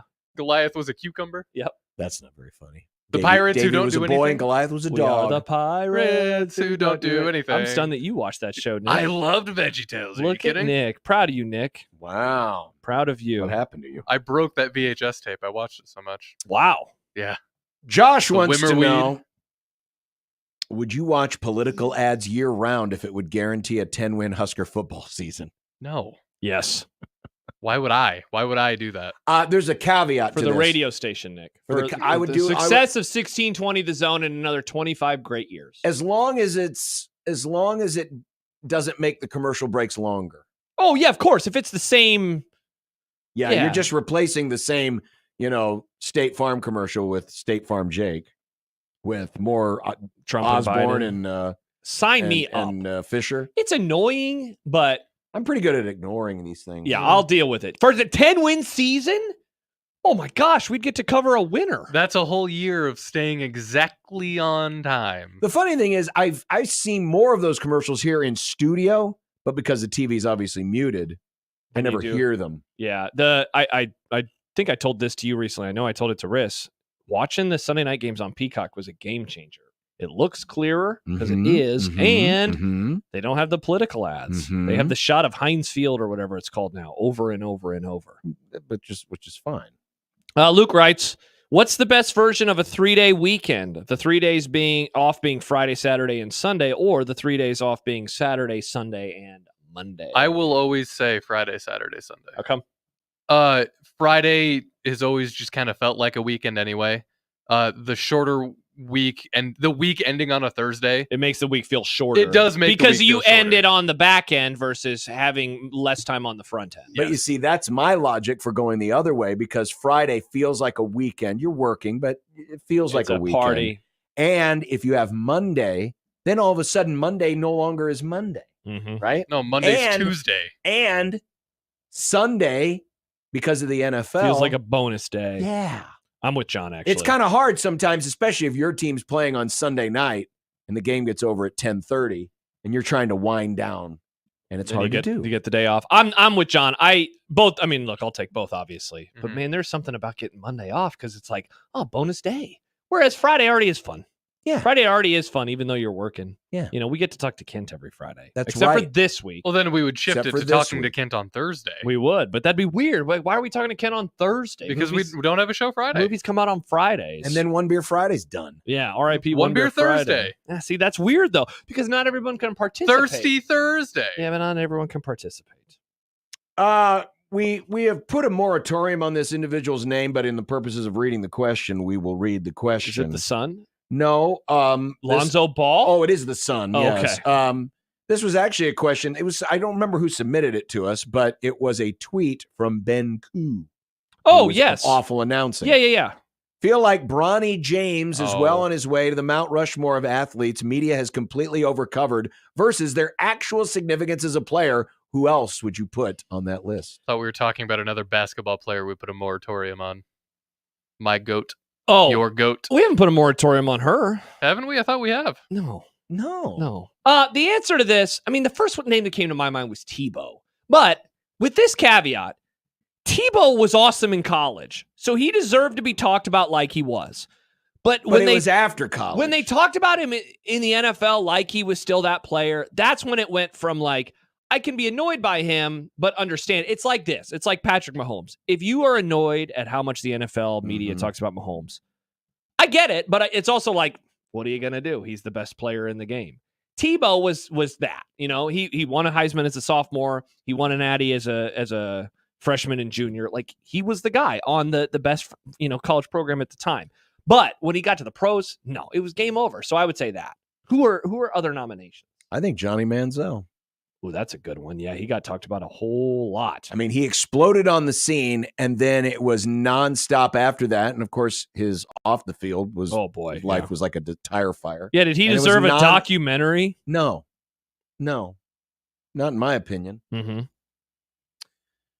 Who overcovered versus their actual significance as a player?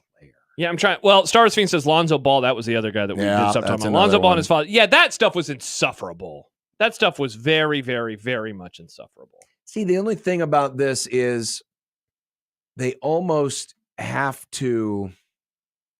There's not a lot of, to do the one-to-one with Bronny, there's not a lot of sons or daughters who, they got attention because, of their name, but if they weren't any good, they just kind of disappeared, right? Yeah, this is definitely a wholly unique scenario because his dad is one of the best players of all time. He went to college, but then had the issues with his heart. He barely played, but he's LeBron's son, and so all that was the whole happening. Manipulation of, hey, I want to play with my kid. Exactly. Yeah. So See, this is very unique. This whereas, might be the GOAT instance. Of absolutely it is. Absolutely it is. Because if there were any other children of famous fathers or mothers, if they weren't good, they disappeared. Yeah. They probably got a little more coverage because of who they were. But then if they weren't any good, what's Michael Jordan's son's name? The one who tried. Is it Michael Jordan Jr.? Oh, is it? Or Jeffrey? Is it Jeffrey? Jeffrey yeah. Jordan? I mean, yeah, he got attention initially, but then once people realized, yeah, he's nothing, disappeared, nowhere to be found. So this one is very unique in that he's kept relevant just simply because his dad wants him to be, and he wanted to play with him on the floor. Yeah. Knoxville Chris texts in. This is one of your boys, right? Yes. From Knoxville. Yep. What is something in the sports world that you would give up in order to have something else in the sports world? Example, as a Chiefs fan, I would be okay if the Chiefs went 0-17 forever. Oh. If it meant Nebraska football was back to 90s status. Wow. Yeah. Wow. It's like that one Infinity Stone where somebody has to die, the Soul Stone. Yep, and that's what you have to do. 0-17 forever to get Nebraska. Wow. To 90 status all the time. Could so that you- says that Chris is obviously there's way bigger There's a lot of fan. Husker fans like, I would take that. Yeah, so this says that he is a way bigger Nebraska fan than he is a Chiefs fan. If he is like, Poor Mitch Holtis. yeah, good luck, Mitch. But hey, at least you had the Patrick Mahomes era. True. I don't. What kind of trades would you make? You've seen titles with all your teams. See, that's the thing. My teams win. Nice. Yeah, Nebraska football. Or they have won. Sorry, recently. audience. I don't mind if Nebraska football is bad if it means the Cowboys are, going to win some Super Bowls. It's what I dealt with the last few years. I mean, they didn't win Super Bowls, but they were good. This year sucks. Everything's bad right now. Both teams horrible. I would gladly sacrifice several 0-17 Cowboys seasons. No, for you the have to Huskers sacrifice be, the for Rams. the Huskers to win 4 games. I would do. Well, that. they're doing that For the now. Huskers just to get out of the spring game healthy. I would sacrifice 0-17. Rude. I don't know. That's because you know what would happen is, yeah, I'd be happy for one team, but I'd be very sad for the other. Yeah. And fortunately, the Cubs have won recently that I can still remember, and the Rams have won recently. So I guess the question would be, would I sacrifice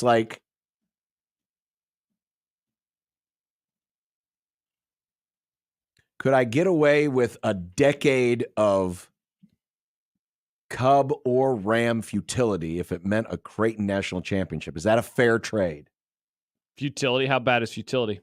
Like bottom of the barrel, Like of the 90s league. Rams before the Super Bowl run? Basically. Yeah, that's is that for a fair two? trade? You just traded 2 teams for a No, title? I just said one. One or the other. One, yeah, I'm not going to give them both. No, that's fine. I I think that's sacrifice. you both. have 3 favorite teams. I mean, I guess 4 if you want to start adding.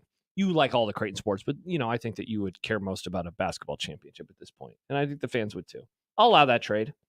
I mean, I've done that time, like Paulie Walnuts would say, I did that time standing on my head. Yeah. I'll trade a bad run in Nebraska years for some Cowboy Super Bowls. Nick, who do you want to be good most in your fandom life? One of your dumb drivers, or the Dolphins, or the Rockies? The Rockies, actually. Really? Yeah. Man, you are so baseball pilled. More than the Dolphins? I am pretty big. Yeah, more than the Dolphins. Remember when he didn't care about baseball and now he wants the doesn't Rockies to care win at a all. World Series? I have realized recently about myself that I really like football, but I love baseball. Yeah? It's a kind of a deep passion for baseball. Mm. I don't know what I would give up though, because I'm still so new in my fandom. Yeah, it's hard for you. Maybe one of Junior's big wins. Dale Earnhardt Jr. Speaking of that, Herb emails in about Dale Jr. Knows his stuff, but never matched expectations. Would you say he fit into that hype to accomplishment? It's really hard to be the son of Dale Earnhardt Sr. Like, Dale Jr. was pretty good, especially in 2004, 2005. Well, he was good. He was just never at the same level as his father. He was Right. he was a contending driver his entire career.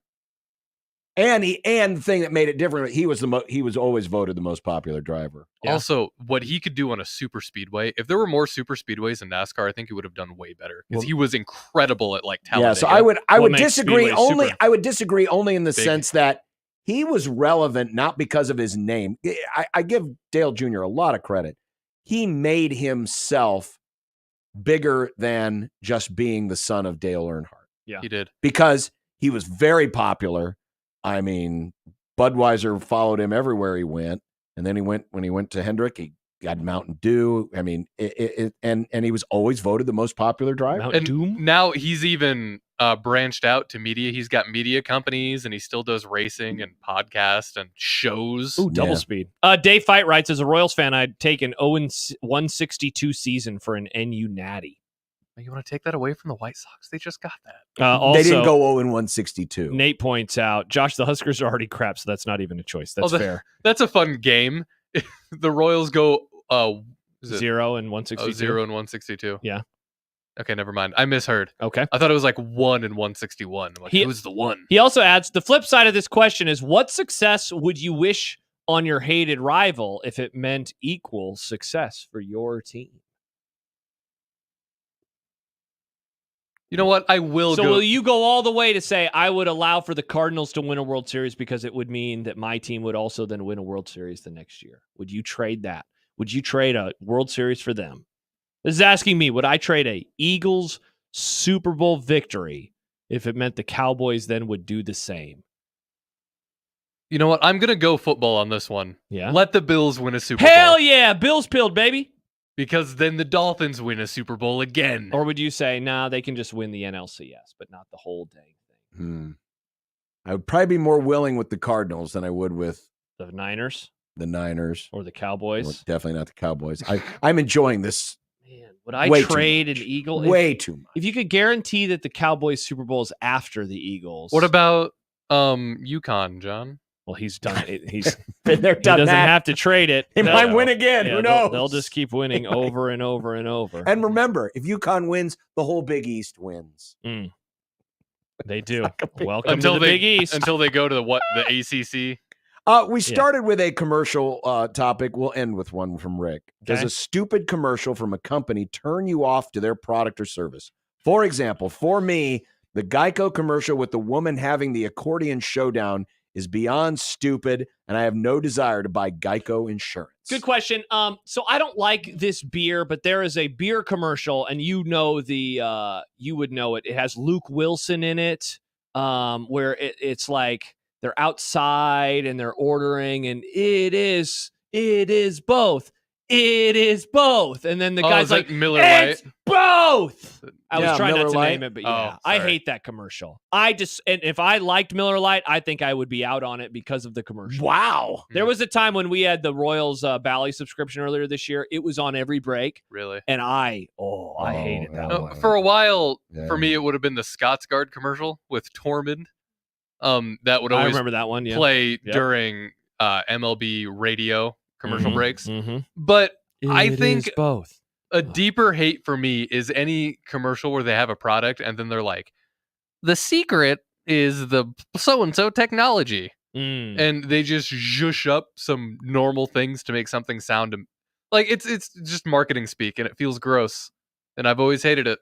So I hate that. I never buy a product where they're like, the secret is the eh." last commercial, non-holiday themed commercial, because all of those annoy me, that I hated with a passion were all of those Verizon commercials with the one lady from SNL. How come? It just bothered. There's something about it.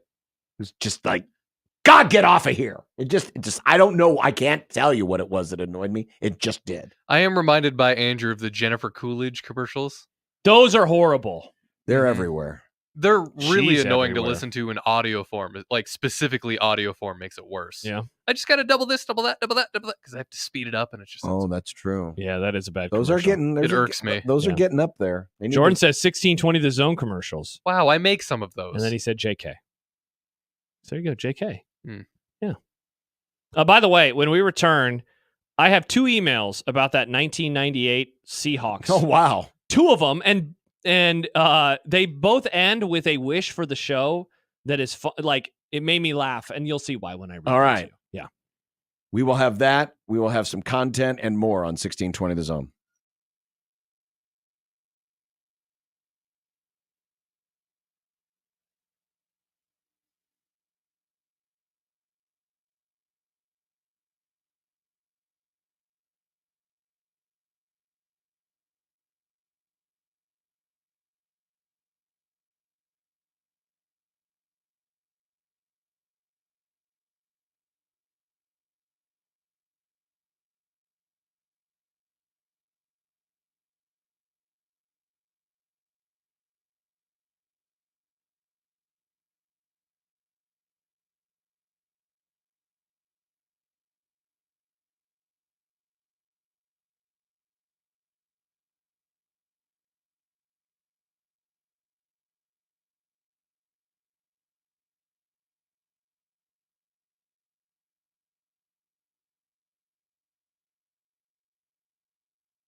Top of the hour, Austin Jacobson slides in and takes over. Blue Jay shoot around tonight at 6. Tip off at 8:01. New host. Yeah.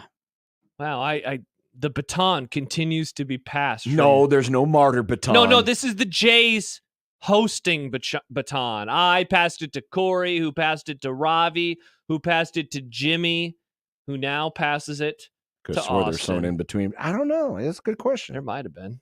I mentioned. I think somebody was between Corey and Ravi. I'm pretty sure. I don't think so. I don't think so. I mean, there were co-hosts. Like I had Josh Dotzler. Corey had somebody. I don't remember who though. Yeah. Those are some of the first things that I did. Yeah. I don't remember. I mentioned we had a couple emails about the and it's okay. Maybe this is just the same person because one of them is from that Nick forwarded to us from Monty, and it begins the same way the other one begins, and that is from Henry, and it says hello. It just says hello. It just says hello. Okay. People say hello. But here's the thing. Both of them are titled KC versus Sea Chickens 1998. Either way, I will read both of them. The first one from Monty. Hello. I was at this game and the rain was intense. Luckily, we had overhead projected seats. There was a significant delay where people were using seat cushion trash bag raincoats like sleds and going down the stairs. For they were like waterfalls. The day before was decent enough. Skurs played Oklahoma State at Arrowhead. Have a decent show. So that's how the email ended. Now let's read the following one from Henry. Hello. Hello. And again, reminder, both of these emails were titled KC versus Sea Chickens 1998. I was at that game, had been to Skurs versus Oklahoma State at Arrowhead the day before. Interesting. The rain was intense and caused a delay. They had to move the players out of the locker rooms to the suites. People were riding whatever they could find, like sleds down the stairs, for they were like waterfalls. After the game, we saw cars floating in the parking lot. We had decent seats under the canopy area and never did get wet. Have a great show. It's very nice of Monty and Henry to wish us very well. The grammar in both of these emails is pretty much the same, where it's long run-on sentences. But there you go. That's two of our emails, John, coming in about the. Wow, Josh questioning the. Actually, I just noticed the email of our email. The email address is actually the same on both of them, so it was the same. Why did Monty wish us a decent show and Henry wished us a great show? I don't know. Interesting. Very, This very. is a Jekyll and Hyde situation. Maybe it is. Perhaps. How worried should folks be around here after the season about an exodus? I mean, how much does the end of this More of a season, Leviticus guy. how much of the end of this season Revelation impact folks in making decisions about what they want to do? I think people should be very concerned, honestly. Mitch Sherman talked about this. We had him on earlier this week on Monday. He also wrote about it over the weekend. The wrong move from Rule in November could lead to an exodus. Every young standout on the roster faces a choice at this time of year. Others will be coveted by more successful programs.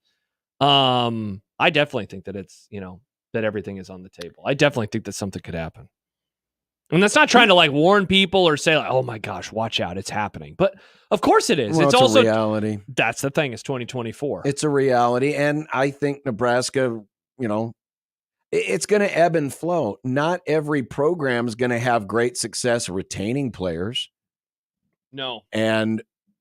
Or be aggressive in the portal to go get players. It's going to be a situational deal. And it just depends. The thing you have to guard yourself against, remember, when these kids are recruited out of high school, they are meeting up with a lot of different people. And they're developing relationships with all of these different coaches. Some of these coaches end up moving on to other places. But if you have a good relationship, because it happens, yes, a lot of people will pick a school that they go to based on a relationship. But it's also based on a lot of other things. But if what you had hoped you were going to get out of an experience comes up short, you're always going to look and wonder aloud, maybe the grass is green over here. Oh, Coach so-and-so, at school X.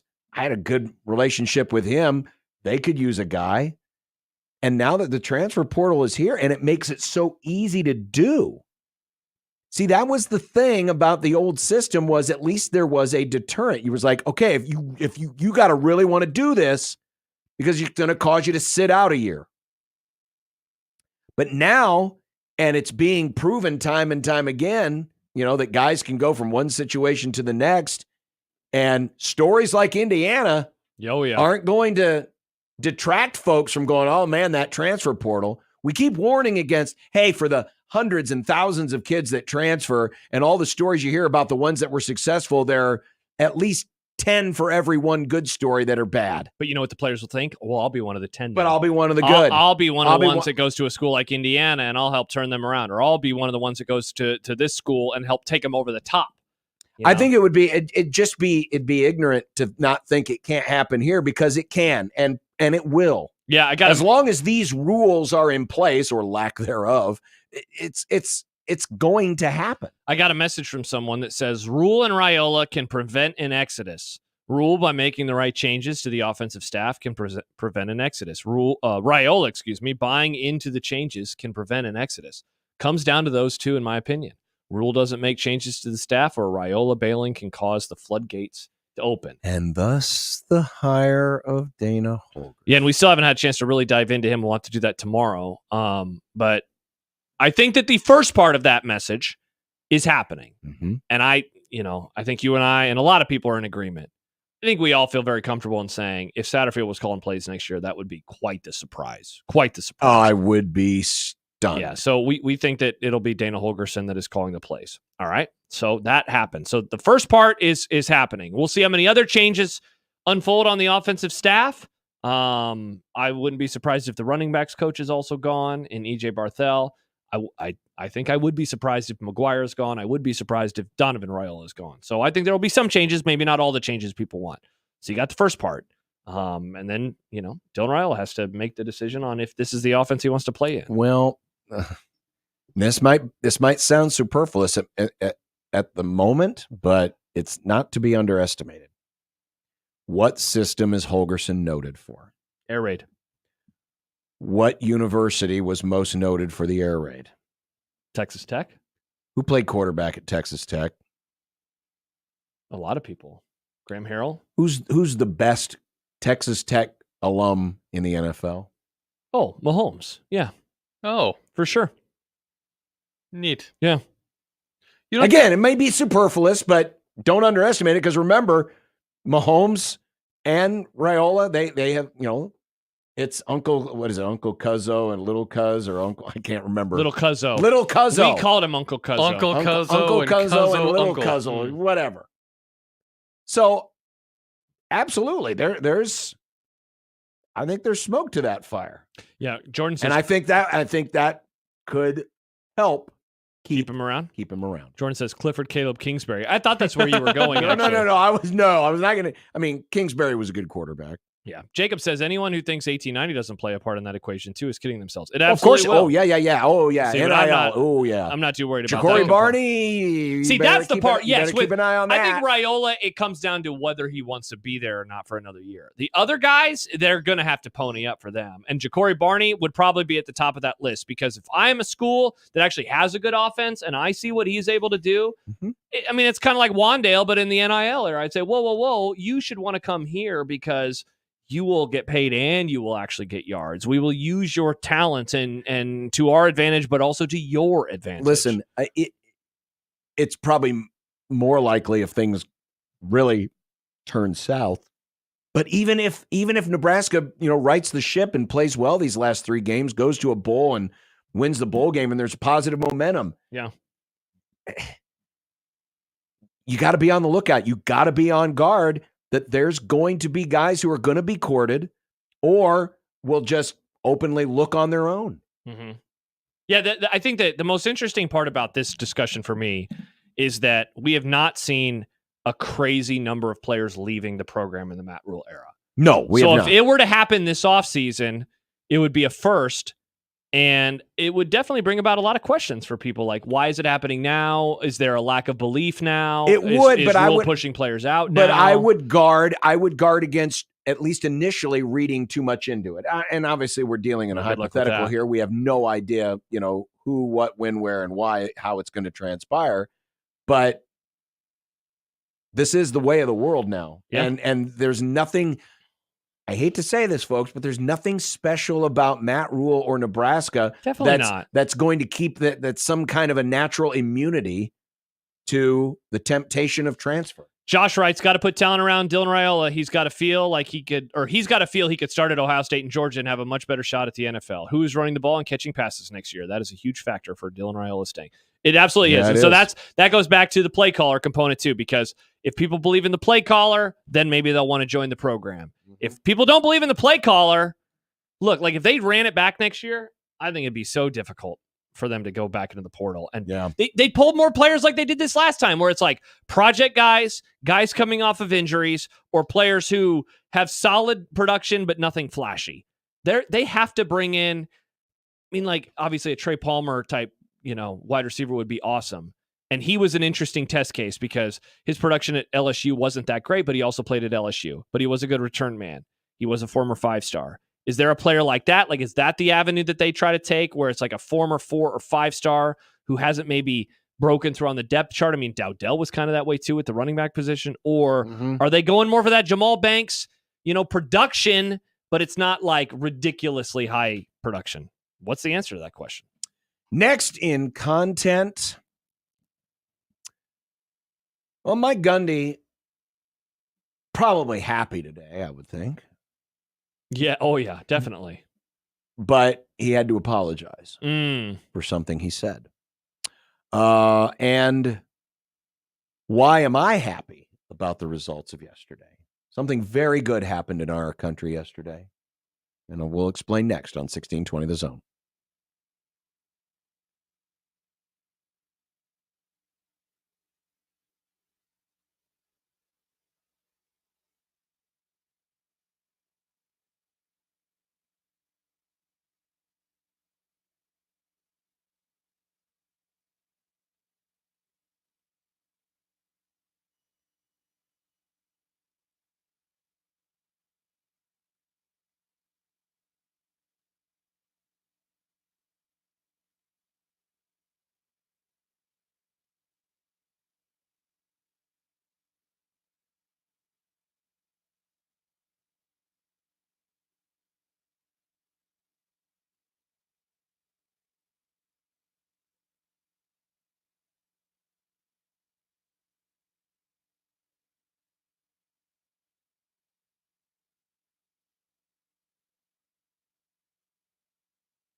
I made you some Unsportsmanlike content.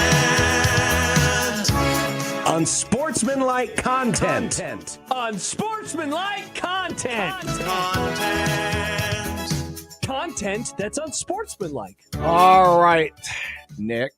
John. All of these questions written and edited by Nick and Nick alone. Oh. And now read by Nick and Nick alone. Interesting. Creighton's season begins tonight. What kind of year are they having? Oh, also, we forgot to predict Nebraska ball season on Monday, so throw that in there too. And yes, UNO. And hey, don't forget about the women's teams. Give me your takes. I mean, it's not unrealistic to expect the Jays will have a kind of a similar season to the last couple, where they're in contention for that second weekend. Mm-hmm. I just, it's going to be real interesting to see how this team comes together in the first 2 weeks and then tackles that really tough non-conference schedule. I think for Nebraska, I think it's not silly to think they can't get back to the tournament. I mean, their history just suggests that they won't, because they rarely go back to back. Mm-hmm. But certainly be competitive. UNO's kind of that's the one I have the least grasp on. I think the Creighton women and the Nebraska women both could have really good seasons. Definitely. A lot of experience, a lot of good scoring back. So I think overall, it's going to be another solid year locally in basketball. I don't think the Nebraska men will make it to the NCAA tournament again. I think that Creighton, Sweet 16-ish again. I'm really curious to see what the Creighton and Nebraska women do. The Creighton women have had a great stretch of seasons, 3 consecutive NCAA tournaments, but they peaked, or their best one was the first one, right, when they went to the Elite Eight, and they just got to the second round in each of the last 2. So I'm interested to see if they can break through. In Nebraska, I mean, they picked up some really nice wins last year, including one at the end of the season. So I think throw in UNO, I think it's going to end up being a really nice year for the local hoops teams. As we discussed earlier, Indiana isn't number 5, like Josh thought, or number 11, like John thought. What did we learn about the Hoosiers, and what's at stake for them in the coming month? I think as long as they win the non-Ohio State games, and as long as they lose that Ohio State game, or win it, obviously, by 17 points or less, I think that they will be very comfortably in. The one scenario where you go into Selection Sunday and you're really worried about the Hoosiers is if they eke by Michigan, let's say, they get destroyed by Ohio State, and they win by 17 points versus Purdue. That's the one scenario where it's like, oh no, are they going to be okay? But I think they're in. I think they're good. I think this spot, there's going to be carnage in front of them. As long as they take care of business, I think they'll be fine. I just worry that with them, and now BYU is different because they could end up winning the conference. Not that Indiana couldn't, but I just worry that the committee looked a lot at the helmets. Penn State got the benefit of the doubt over Indiana. A lot of teams got the benefit of the doubt over BYU. So Indiana has to tread a little carefully here. They cannot get boat raced by Ohio State, because they will not have a good win on their schedule. Correct. If they get boat raced by Ohio State and aren't playing in the conference championship game. So I feel, if I'm an Indiana fan, I'm feeling great right now because you're in the damn conversation and you're playing really well. But I wouldn't feel totally secure based on the results of last night, because there's wiggle room to fall. Definitely is. Mike Gundy apologized to fans last night. Why, you ask? Why? Oh, thank you for asking. Yes. Well, here's what he said. Unfortunately, in life, most people are weak, and as soon as things start to not go as good as what they thought, they fall apart and they panic, and then they want to point the finger and blame other people. You see it happen in everyday life. People do it all the time. That's why I refuse to watch the TV and watch the news, because I get tired of people complaining and bitching about this and that versus just doing something about it and trying to figure out a way to make it better. Well, that's what happens in college athletics. And as Jenny said, she's exactly right. It's just on the bigger stage where people can voice their opinion. And in most cases, the people that are negative and voicing their opinion are the same ones that can't pay their own bills. They're not taking care of themselves. They're not taking care of their own family. They're not taking care of their own job, but they have an obligation to speak out and complain about others because it makes them feel better. But then in the end, when they go to bed at night, they're the same failure that they were before they said anything negative about anybody else. Feels weirdly personal. Yeah, so people took this to mean he was talking about the fans, obviously, Mm-hmm, that can't pay their own bills mm-hmm, thing. mm-hmm. He said, "I apologize to those who my comments during Monday's media call offended." Wow, I would have put offended earlier. My intent was not to offend any of our fans who have supported us in this program through the years. He's not wrong in that, yes, people do like to complain. I don't think he needed to get so personal, so specific. It's like this fan in row 8 who wears a particular color of hat that I see every single time. And it's like, I like how he says, and that's why I don't watch the news. And then he goes on to a specific, but yet you got these people who can't pay their own bills. I mean, it's just like, it's almost like he's talking about someone he saw in the news. It's like a specific, very specific targeted thing. Yeah, they've lost 6 in a row. Ouch. Yeah, man. It was supposed to be them in Utah. I know. They are one of the bigger underachievers. Like, we think Nebraska's having a rough year, and they are, I guess, comparatively, but Utah and Oklahoma State the expectations were a lot higher at Oklahoma State than they were Oklahoma in State's in last place in the conference right Woo! now. Utah's not that, higher than that. And remember, last place is 16th. Last place is 16th in the Big 12. Yeah. Shohei Ohtani had surgery to repair a torn labrum after the injury suffered in the World Series. While he's not expected to miss spring training, it will throw off his timeline to get back into pitching shape. Is Shohei destined to again be half the player he used to be, according to an idiot like John? Some people who go home at night and have to look themselves in the mirror can't with pay their bills with their bad baseball takes. Yes, he's going to be a pitcher. Mike Farron, who his name is no longer on our board on Tuesdays because it was erased yesterday because baseball season is done. For now. He did say, though, that he is going to be a pitcher again next year. I am going to trust Mike Farron. He's never let me down. Oh, I think he'll give it a go, but it's going to be held off.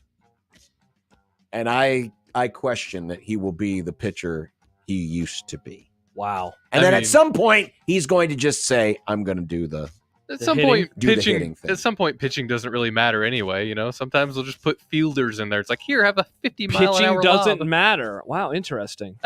Sometimes they'll just put people in. Joel Embiid was suspended 3 games for shoving a Philadelphia columnist after the writer in a critical column mentioned Embiid's late brother and son. Was this proper punishment or too much? I tried to find exactly what the columnist wrote, but he had just... I can tell you. He just referenced his brother who was killed many years ago in a terrible accident, and his late brother, and then his son. But the column was critical of Embiid and him not, committing to being in shape after the Olympics, et cetera, et cetera. And it led to Embiid saying, hey, do never bring up my brother, never bring up my son. So here's what he wrote. He said, Joel Embiid, and by the way, they later removed this from the internet one. Joel Embiid consistently points to the birth of his son, Arthur, as the major inflection point in his basketball career. He often says that he wants to be great to leave a legacy for the boy named after his little brother who tragically died in an automobile accident when Embiid was in his first year as a 76er. And I think around that, he also then said, the degree of contempt Embiid has for the organization, his industry, and especially for the fans who pay him all this money is utterly flabbergasting. And so he used like that story of like, he points to the birth of his son, he points to his brother who has passed as like, reasons for doing what he does, but also he's not playing right now. I mean, it's a wild story. I mean, he's obviously mad about his integrity being questioned. Yeah. Nothing that was referenced about, it was an anecdote in a story. It wasn't saying anything critical about the brother or the son. It was just an anecdote in a story. Yeah, I don't know if I don't know if the anecdote needed to be there. It didn't, but Embiid was he was more angry about just the tenor of the story in general. Yeah, it's almost like be critical about me sitting out. You don't have to bring my dead brother into this and my son. I think that's the reported pushing and shoving. 3 games. I think that sounds about right for this. I don't have any issue with that. I don't either. I don't have an issue with him responding the way he did. I get it. I feel guessing he felt like that was way too personal, and that's fine. There has to be consequences, though, for Absolutely, shoving there somebody do. in the locker room. So, yeah, I think all of the reactions, I guess, in a way, are kind of correct here. Let's do a quick accounting of how we fared to sticking to sports today on the Grum. Let's see. We did. I thought we did all right. Don't think we really talked about anything. I mean, Josh kept Move to all 7. the MAGA flag waving to a minimum. I appreciate that. The comment section did less than good, but for the most part. Nick is already faking an elbow injury to get on the medical marijuana list.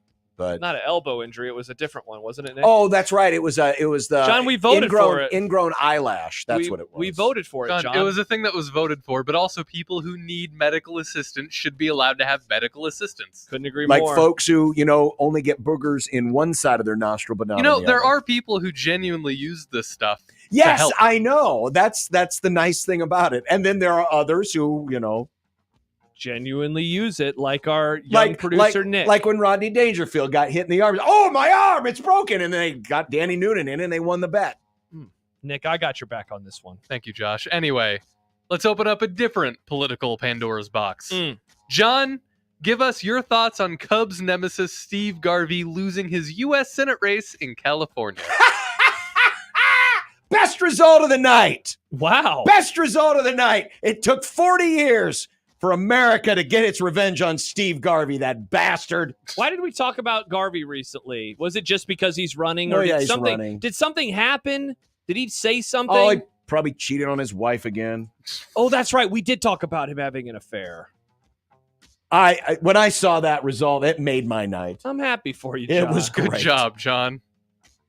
I mean, he could have been beaten by a box of wet Kleenex. I didn't care as long as Garvey lost. Get out of here, Garvey. I hold my grudges tight, like a quilt on a cool night. Icon27 in YouTube says Rodney Dangerfield joke really building up the younger audience. By the way, thank you to Cole for including. I knew that there was a different part of the Embiid column that I was forgetting when we mentioned it. So the next quote after the paragraph that I read about his son and his brother. Well, in order to be great at your job, you first have to show up to work. Embiid has been the opposite now in his 11th season. So he basically used he's living off of, or he's using his brother and his son as like motivation for what he does. Well, first you got to do it. And so I think that's what it just, like I said, I don't think that paragraph needed to be in there. If I'm on Joel Embiid, I understand why he reacted that way. But you can't do it. Well, no, you can't push people. It's not nice. It isn't nice. What's for dinner is nice. I don't know what I'm having for dinner tonight. Don't spoil it. Spoilers, John. You just spoiled your dinner. It's coming up in the next segment. By the way, Nick, one of our listeners has a bone to pick with you. Oh. And what's for dinner? We'll tell you about that next too. On 1620 The Zone.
When you knock us down, we're going to get up. And on the way up, we're going to bite a kneecap off. Crust is good on your pizza, not your ass. I will eat your ass first. He's tough as a Woolworth steak. And then it's going to take 2 more shots to knock us down.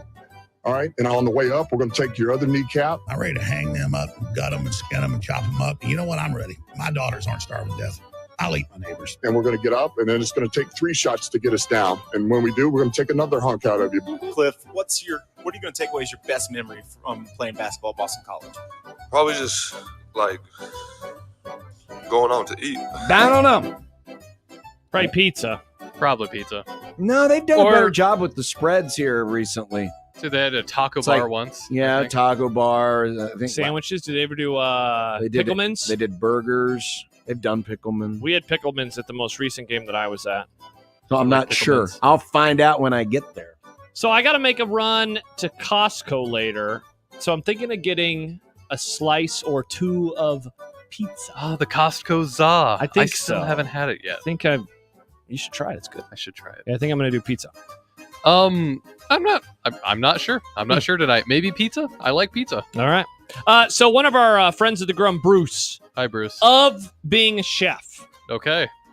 So if you see our graphic, the slate graphic that we have that covers the whole screen, or the one that we have right now, one of the things that you'll notice are the little Michelin stars. Yes. He said, basically paraphrasing, Nick is an idiot. You can't get 4 Michelin stars. You can only get 3 Michelin stars. That sounds like a dumb system. There's always room for expansion, but also I'm not a chef. Interesting. But also, I think that also adds to the humor to it, 4 stars. Is that why you did it? For the humor? For the humor. Of course I knew there's only 3 Michelin There's stars. only 3? There's only 3 Michelin I thought it was stars, John. 4 stars. Nope. Just I 3. did think there was more than 3. Well, that's weird. Yep. Honestly, That's such a There's arbitrary 145 3-star restaurants. I've never. What a dumb take from the tire company. You know what? Michelin It is is wild. Michelin is the original hits, misses, and guys. Yeah, Can only it be one is. of 3.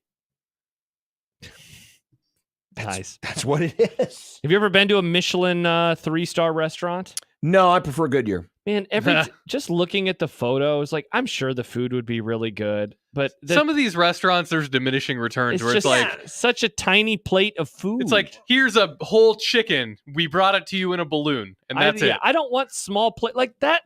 That doesn't look like it would fill my stomach. And I know you get like 14 plates, but like, what if you're like, oh, that plate was really good. Could I just have more of that plate, please? Yeah, I got taken out to a very, very nice dinner one night with some people that I was renting a room from. Okay. And it was very tiny portions. Yeah. And I'm like, well, I need... Was it good though? Oh, it was very good, but I had to get Taco Bell after. It's like me when I'd have roast beef growing up, John, when it was one of those Sundays, and it's like, well, time for a bag of Doritos afterwards. Well, it was a really good meal at a really nice restaurant, but it wasn't filling. Yep. And then If I eat, I want to feel full. I've never had the desire, even if I had the means, to do any of those types. It's just like, this is, I don't know. It's the experience. Yeah. I can have a good experience at the Drover.